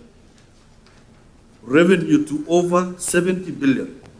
You know, you talked about 100, but in your presentation, in your own words here, has lost to over 70 billion on conditions precedent alone. That means from the sale, the expected sale of 15%, which you are intending to raise 2 or 4 billion, if you subtract 70 billion, you'll remain with around 135 billion. So giving the whole sale to look like a scam or something that does not give us the correct value. So way forward on this matter. If you have evidence, table before this committee. If you don't have evidence, then we need to seek clarification from CA to give us this particular matter. 2, there's something that you skipped on Ethiopian market. Does the shareholding of Safaricom here in Kenya different from the franchise that is being, do you have some different shareholders of Safaricom Ethiopia and Safaricom Kenya? These are mind-boggling questions that we need to understand. So that, are we selling therefore shares in Safaricom Kenya? Or are we selling this 15% including the shareholding in Ethiopia? This is something that you raised here, and it requires some understanding. Again, in page 5, just like what my colleague has said about Mopitelea. If you are able to, this is something that we can Google, that at the time of listing Safaricom, the shareholding of government was 35. The shareholding of Vodacom was 35. And at the time of what is called this paper that we have before us, it is 40. At what stage? And then we are assuming that this 5% has been acquired by Vodacom. When did this happen? When did this transaction of acquiring 5%? Because the sessional paper that we have is that Vodacom already owns 40. At what stage was 5% acquired by Vodacom?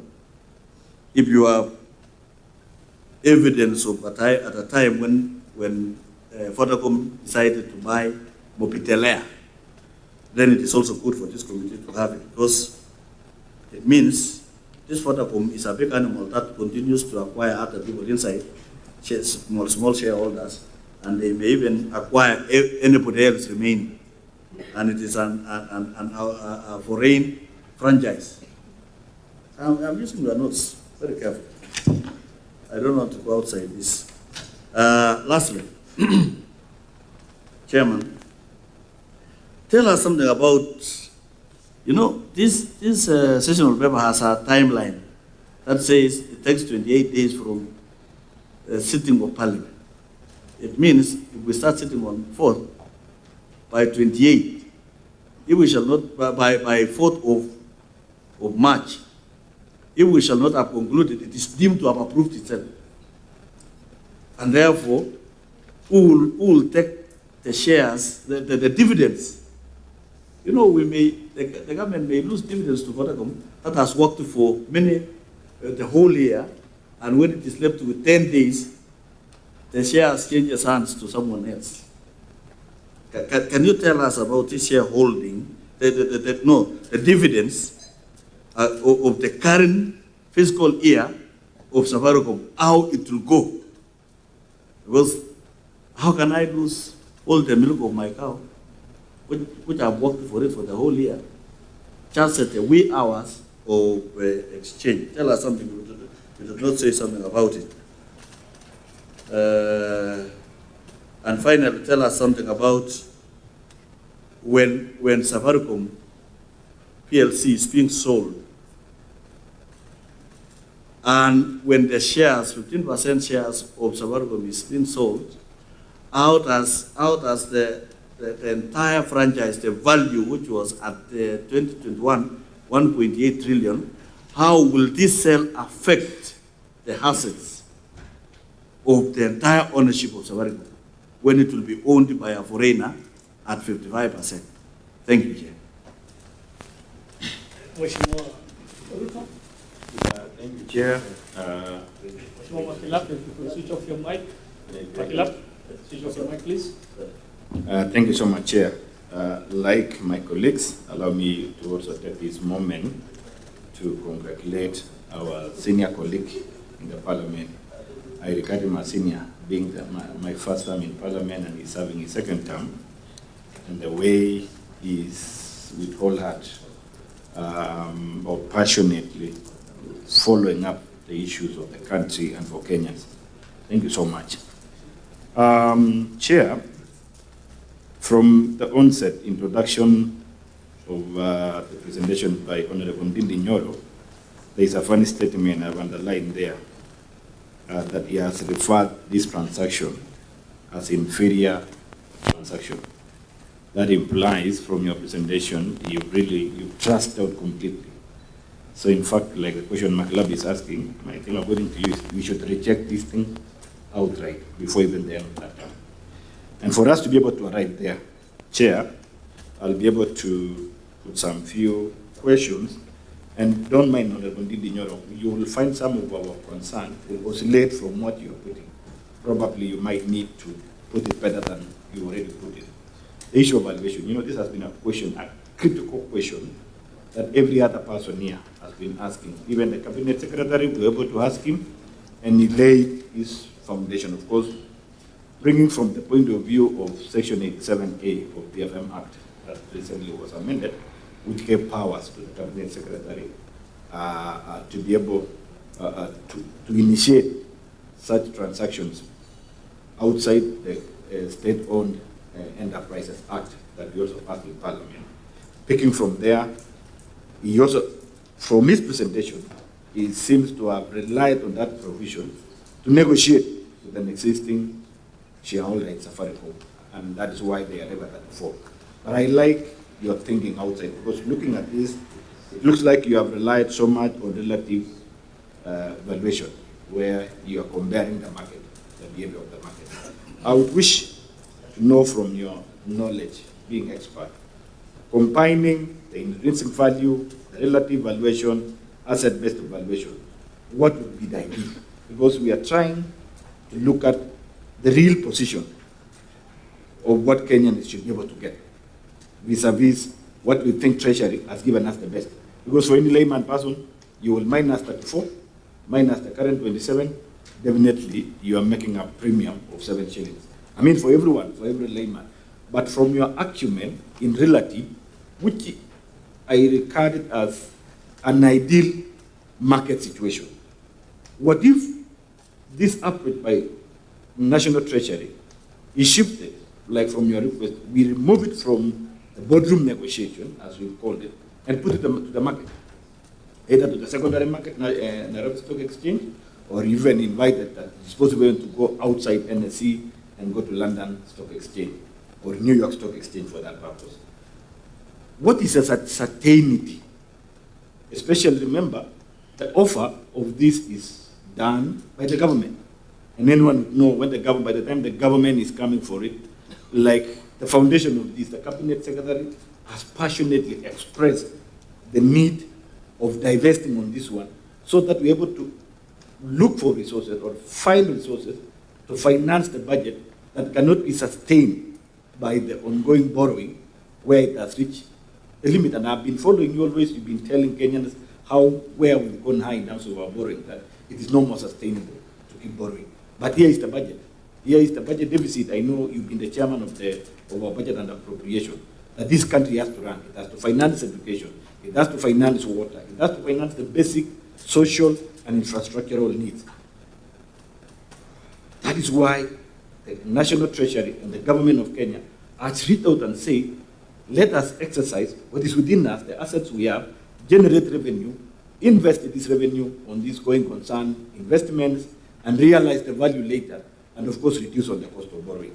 Looking at these valuations and the options we have, you've given us that there's no need to hurry.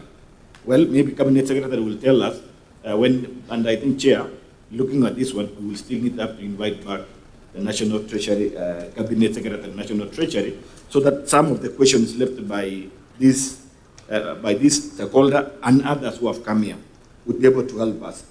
But from your own understanding, so that Kenyans, our presentation here might draw Kenyans to feel like what is happening here is wrong, like this thing, as you call it, inferior, is the worst. Kenyans will begin to develop those insightful feelings, and we might, in future, we might be seeing the reactions here and there, where we lose even the real cause of why we are doing this one.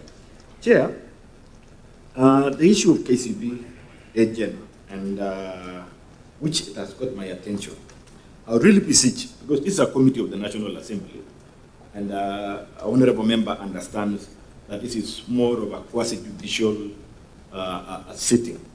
And whatever is court hears, whatever is being presented here, it calls for that evidence, so that even the report we are doing, we have to inform. We are duty bound as this joint committee to inform the National Assembly to make the right decision, so that we don't make half-baked. That's why I want to run away from what Chair is saying.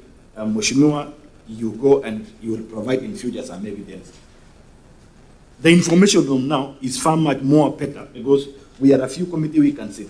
If we can get evidence around this, so that it doesn't look like we are just posing, we are troubleshooting and leaving the fire rolling outside there without proper information. With the respect of this committee, I would call on the information on this one. There is a question of integrity of this buyer. This buyer, in the earlier behavior, which McLeod has asked, and even me, I was not aware, I'm just listening today, that the shares which were owned by Mobitelea was silently moved. And then it means we have questions to CMA to tell us. CMA was here, we need to call them back and explain to us this one. And there's another statement you've made that there was there's a shareholder who immobilized or ordered. To me, it sounds like economic crime action. And therefore, we have questions on CMA. If possible, because you have expert on this one, so that it doesn't sound like a by-the-way statement or any other political statement, I would request through the chair that our stakeholder, Honorable Ndindi Nyoro, to provide this evidence.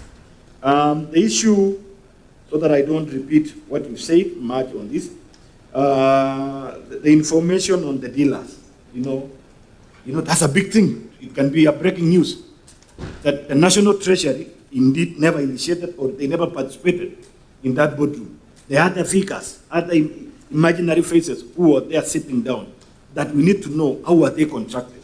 Were they given express contracted role and responsibility to act on behalf of the government, other than the KCB being what we call the transaction advisor? We have another people from the information you have. And then lastly, this information about Communication Authority of Kenya. That without the board, management sat down and gave express authority to discount what ought to have come to build our economy for the sake of person again who is going to buy.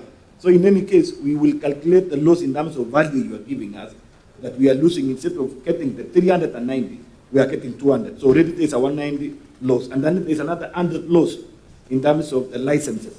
So we are losing around 290 billion to get 200 billion.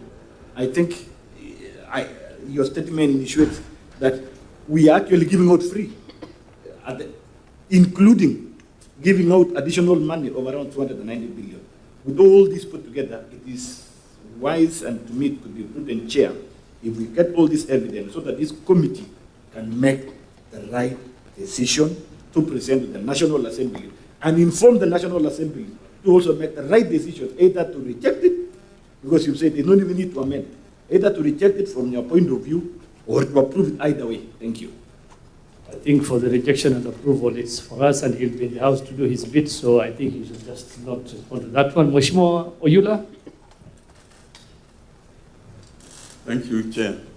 Chair, let me also add my voice to this, and I start by thanking Mheshimiwa Ndindi Nyoro for opening up our eyes. I'm particularly very grateful because when I look at some of this information, it reminds me of what I used to think. For instance, Mobitel, you'd want to know when they sold this 5%, and if you can get to know the amount they sold, because that would also encourage the current buyer, if he's the one who bought the Mobitel shares, you'd say, since I bought this at this price, then I think you can still go lower. Chair, Mheshimiwa Ndindi Nyoro has told us that when the Safaricom went to Ethiopia, the value of the company, was it shares? What he's asking is, when you said when Ethiopia when Safaricom invested in Ethiopia, the shares went down. No, the value Then so he said the share, not the value. Yeah, there's the value of the company which went to 1.8 trillion. So I was wondering, would that also help in determining the value of the shares?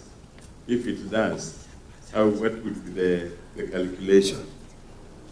Chair, this issue of immobilizing the shares, as Mheshimiwa, as I just mentioned, Mheshimiwa Ruto, it borders on criminality because we are not being told the truth. We are told that the shares were being sold at a premium. The market value is 27, we are getting 34, so they are selling at a premium.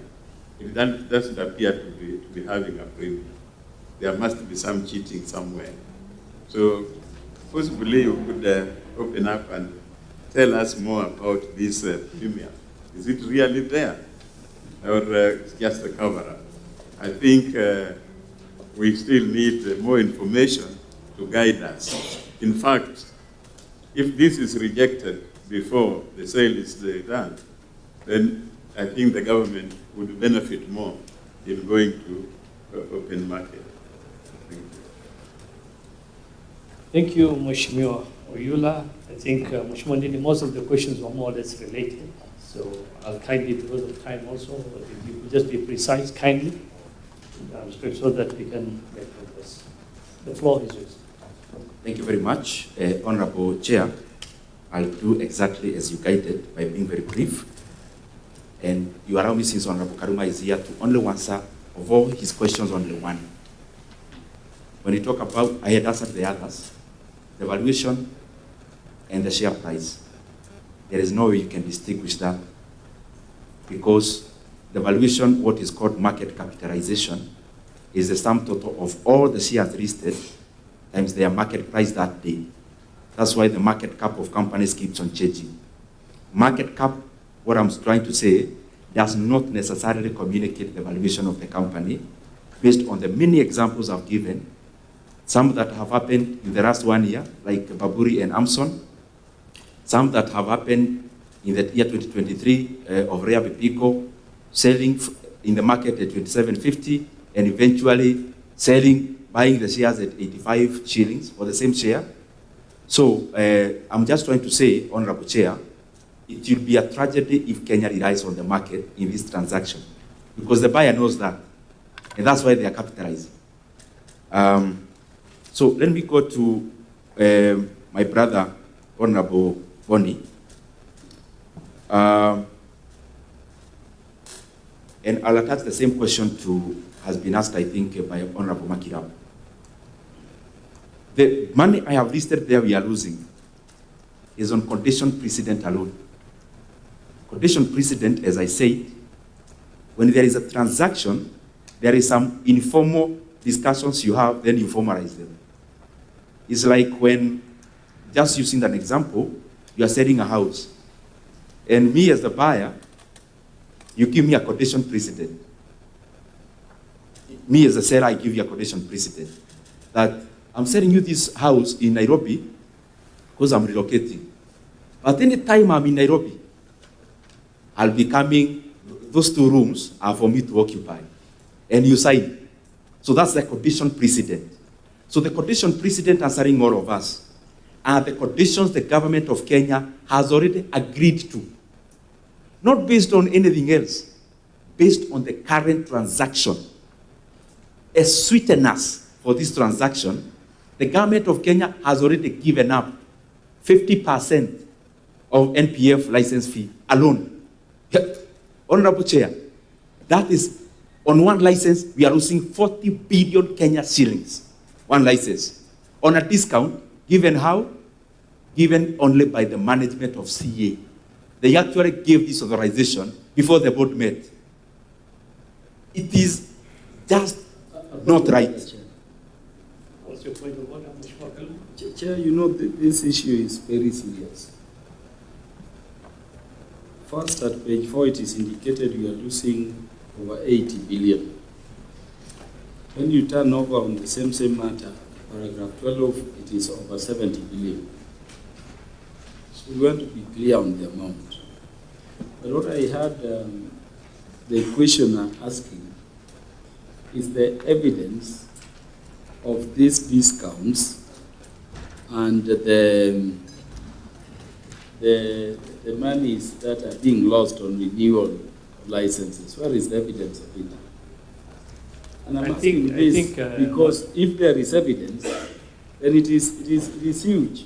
No, that's why I think he hasn't even gone to answer that. He was just giving his view on where. So he hasn't gone to where that he was asked by a member to give evidence if there is. So just allow him to respond, and so that he can get to that question that was asked by the previous member. Including how the waivers compute to the amount.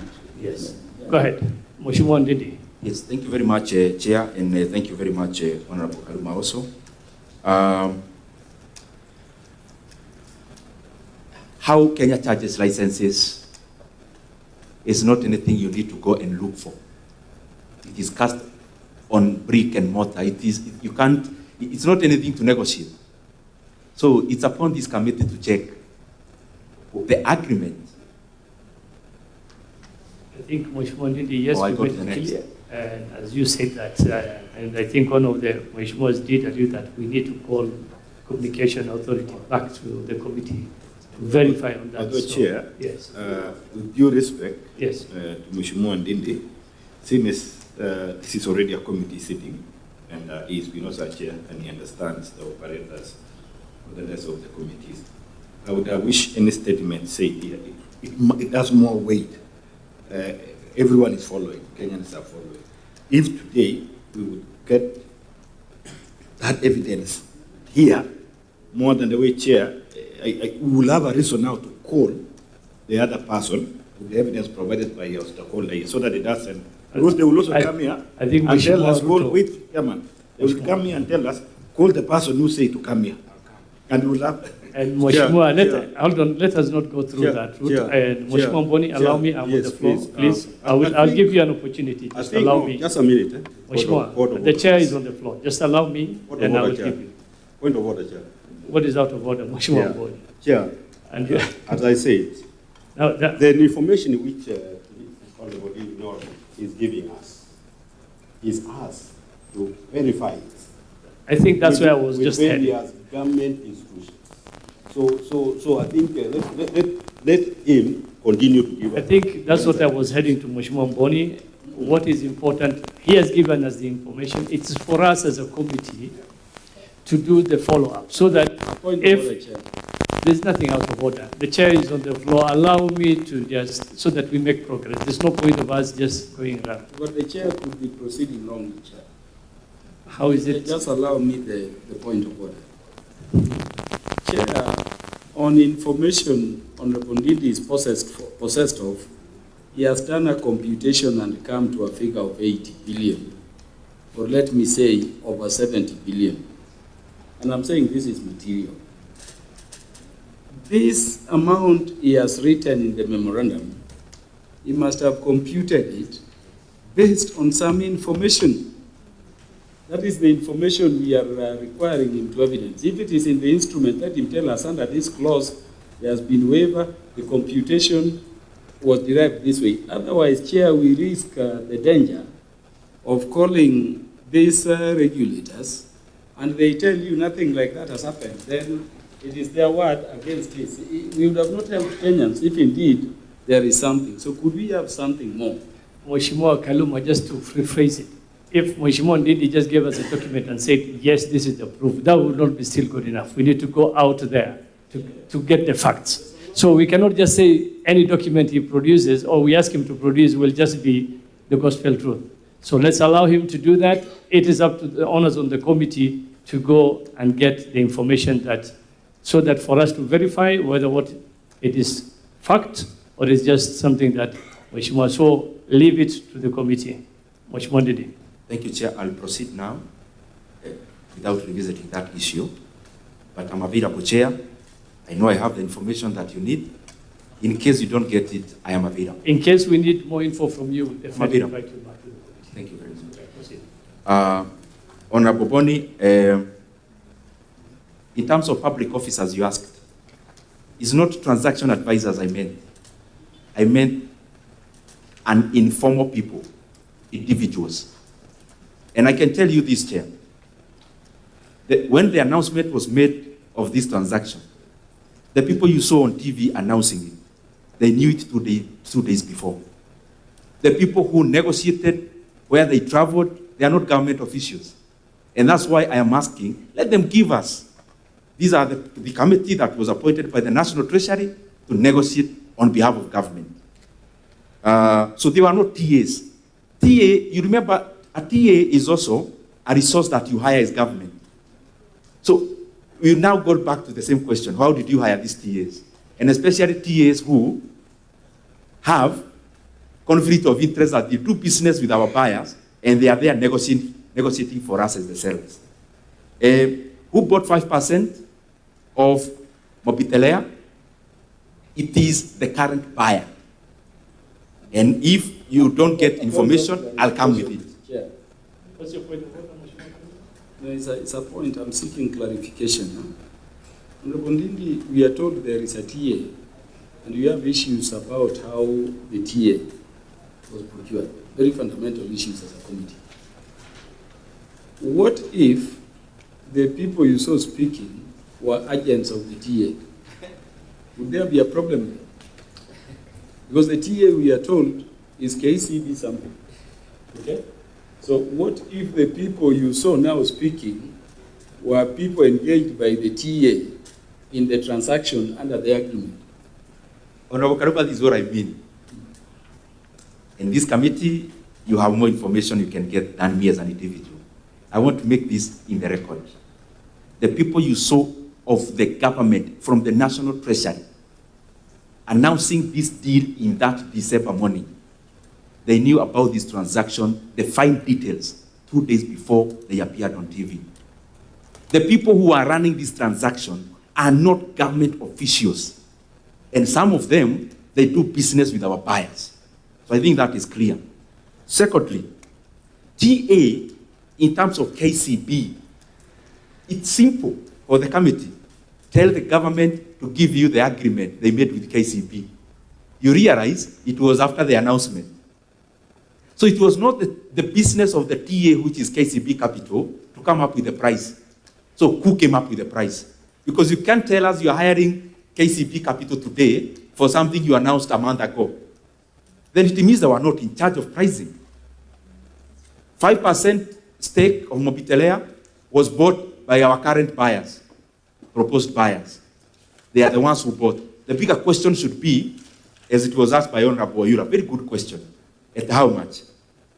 Because you may realize they can make a very good deal with a private person, but a very bad deal with the government, because the government is amorphous. Second, the other point, those who remember Safaricom IPO, the bigger thing, by that time, Honorable Karuma, you remember, the politics was very toxic. The issue of Mobitelea was bigger than Safaricom IPO. How did it just squeeze itself in? It got itself to our current buyers. Can we trust them now that they are not also making similar deals with the people in power? Honorable Makila, quotation precedent, I talked about it. It is in two ways as you do your due diligence, Chair. One is in terms of waiver. The amount they were promised to pay is half the price they ought to pay.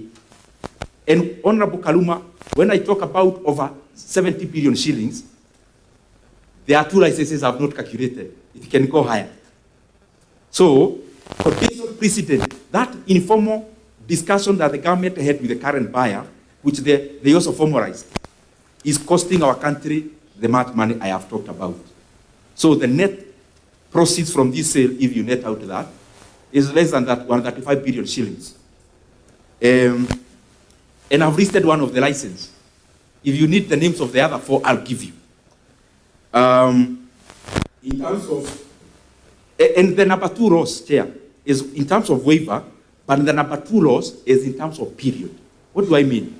You see, when you go and take a driving license in Kenya, let's say you take a driving license of 3 years, and then you pay the government of Kenya, I'm just giving for comparison's sake. That's not the amount we pay. Let's say we pay 5,000. You get that, Chair? So you pay for 3 years. So you know it's a government, is a revenue stream for government that we renew our licenses. That's why we are never given driving licenses for life or passports.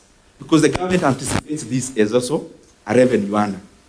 So you come here, you are given a driving license that was to be for 3 years, you pay 5,000 like everyone else. But Another person goes on the side and talks to the government. Oh, I'll still pay the fine. Please give me still for that period, but I'll pay half the price. Now, this is the most heartbreaking thing. We are receiving half the amount for the license, but extending the period of the license from 15 years to 25 years. So we lose, number one, on the quantum, but we also lose because the government that will be there in the next 15 years will have to wait for 25 years instead of 15 for them to receive revenue from that license again. Ethiopia market, I agree. Honorable, I think, let me combine, still Makila. I had put it in my memorandum. We get clear definition of shareholding. Remember, this transaction is dealing with a group, but the group incorporates also M-Pesa, M-Pesa Africa. It incorporates also Ethiopia. So, at this particular time now, can Kenya know how much stake Kenya owns in Ethiopian operations? Because the shareholders here in the group are not necessarily the ones in Ethiopia as shareholders there. As I go to the finish, I agree with Honorable Makirap on valuation. Safaricom shares was worth 45 shillings in 2021. The valuation was therefore 1.8 trillion in 2021. A point where so much money was also being reinvested in Ethiopia. The intervening years, the profit went a little down. Why? Because a lot of money was also going into the Ethiopian investment. Now, Chairman, this is the thing. This financial year, up to the first half of, I think September is the half year of Safaricom, they had a 52% increment in profit, bottom line. So we are selling Safaricom based on the previous profits. That's why this deal in Harakishwa. So that by the time Safaricom announces their full year profits, which will be over 52% increment, the deal will have already been done. And I can give you this also, Chairman, because we are here as Kenyans, we will see. This is a teaser. By next year, maybe by the time this committee finishes this, you will see the government saying, oh, we saw some people also saying they also want to buy. What I want to assure you is this. They will also want to sell the 20%. And hold me to my word. Honorable CPA, Ruto, before I come there, this is the other bad thing I think we are doing. Currently, Kenya has borrowed, I don't want to go into the debts. We are now over 12.5, close to 12.5 trillion Kenya shillings in public debt. But because the mainstream borrowing is squeezed, now we have brought another English terms here. We are calling funds. Chairman, that we are selling Safaricom and selling the other assets to use them as a deposit the way we go to a SACCO. You know the way you go to a SACCO and you are told, we give you 3 times of your savings. That is what the government want to experiment. Now, even after raising this money, they want to leverage it.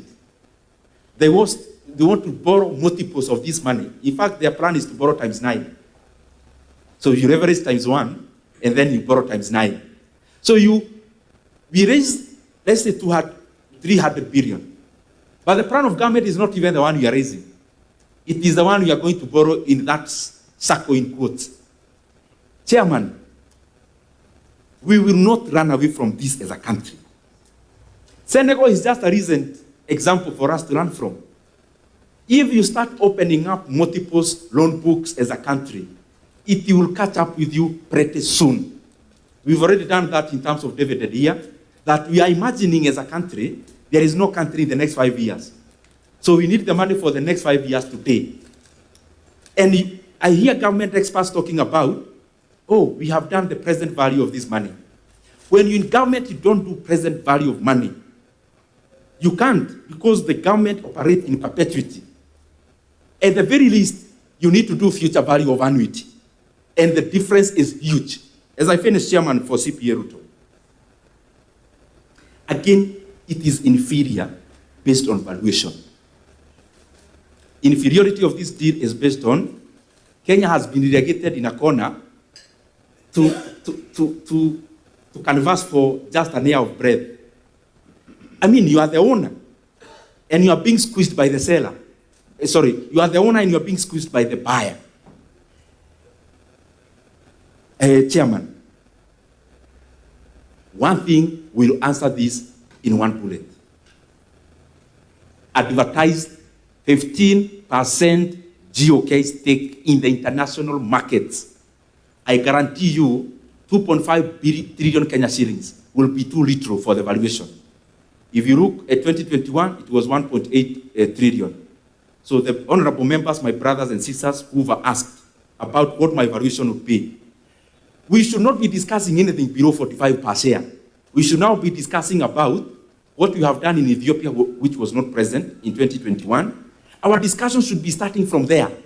But we've been cornered by these guys. We are now gasping for breath on the side of the loss. It is not good. It's not prudent. The other issue, I think is the last one.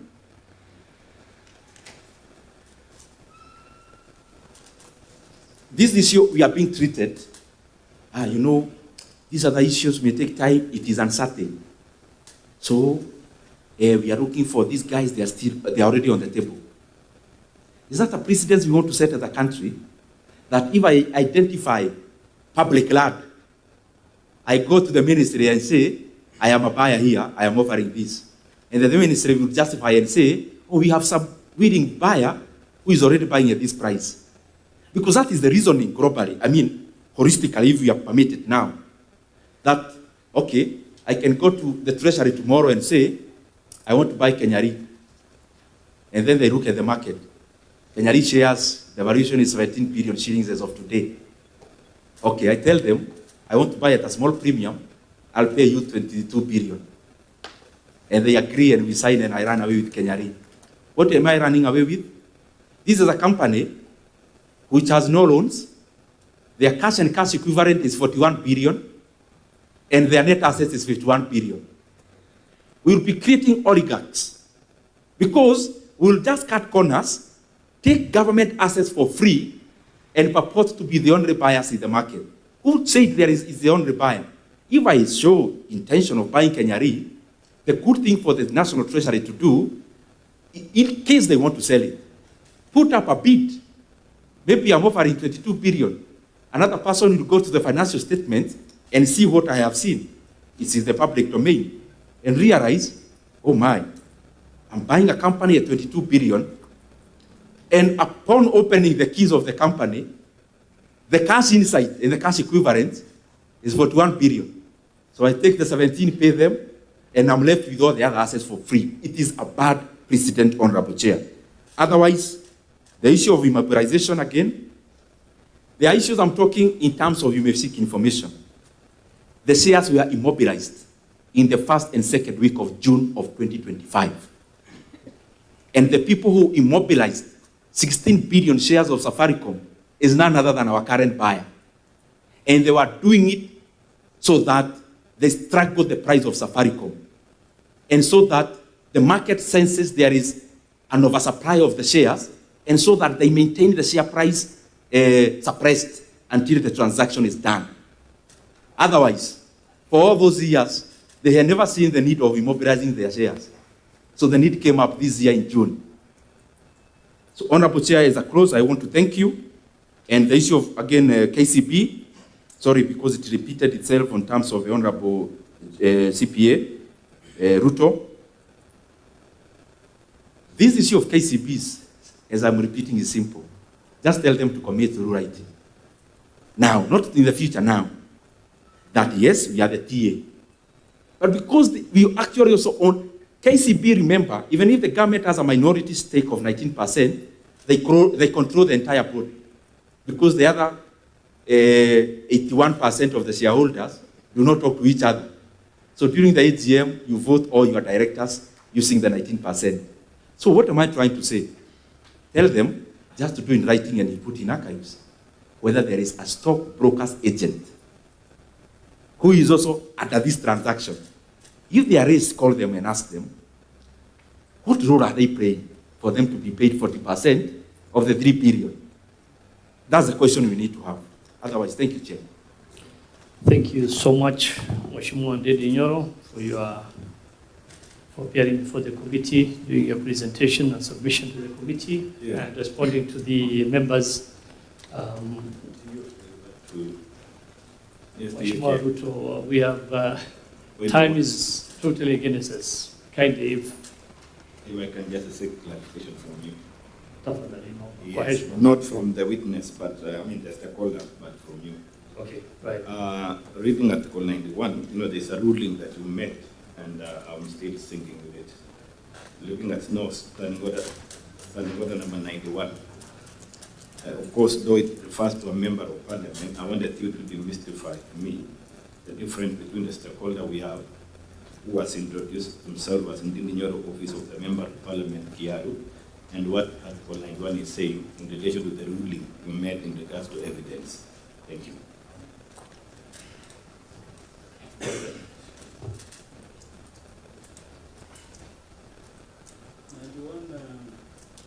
Substantiation.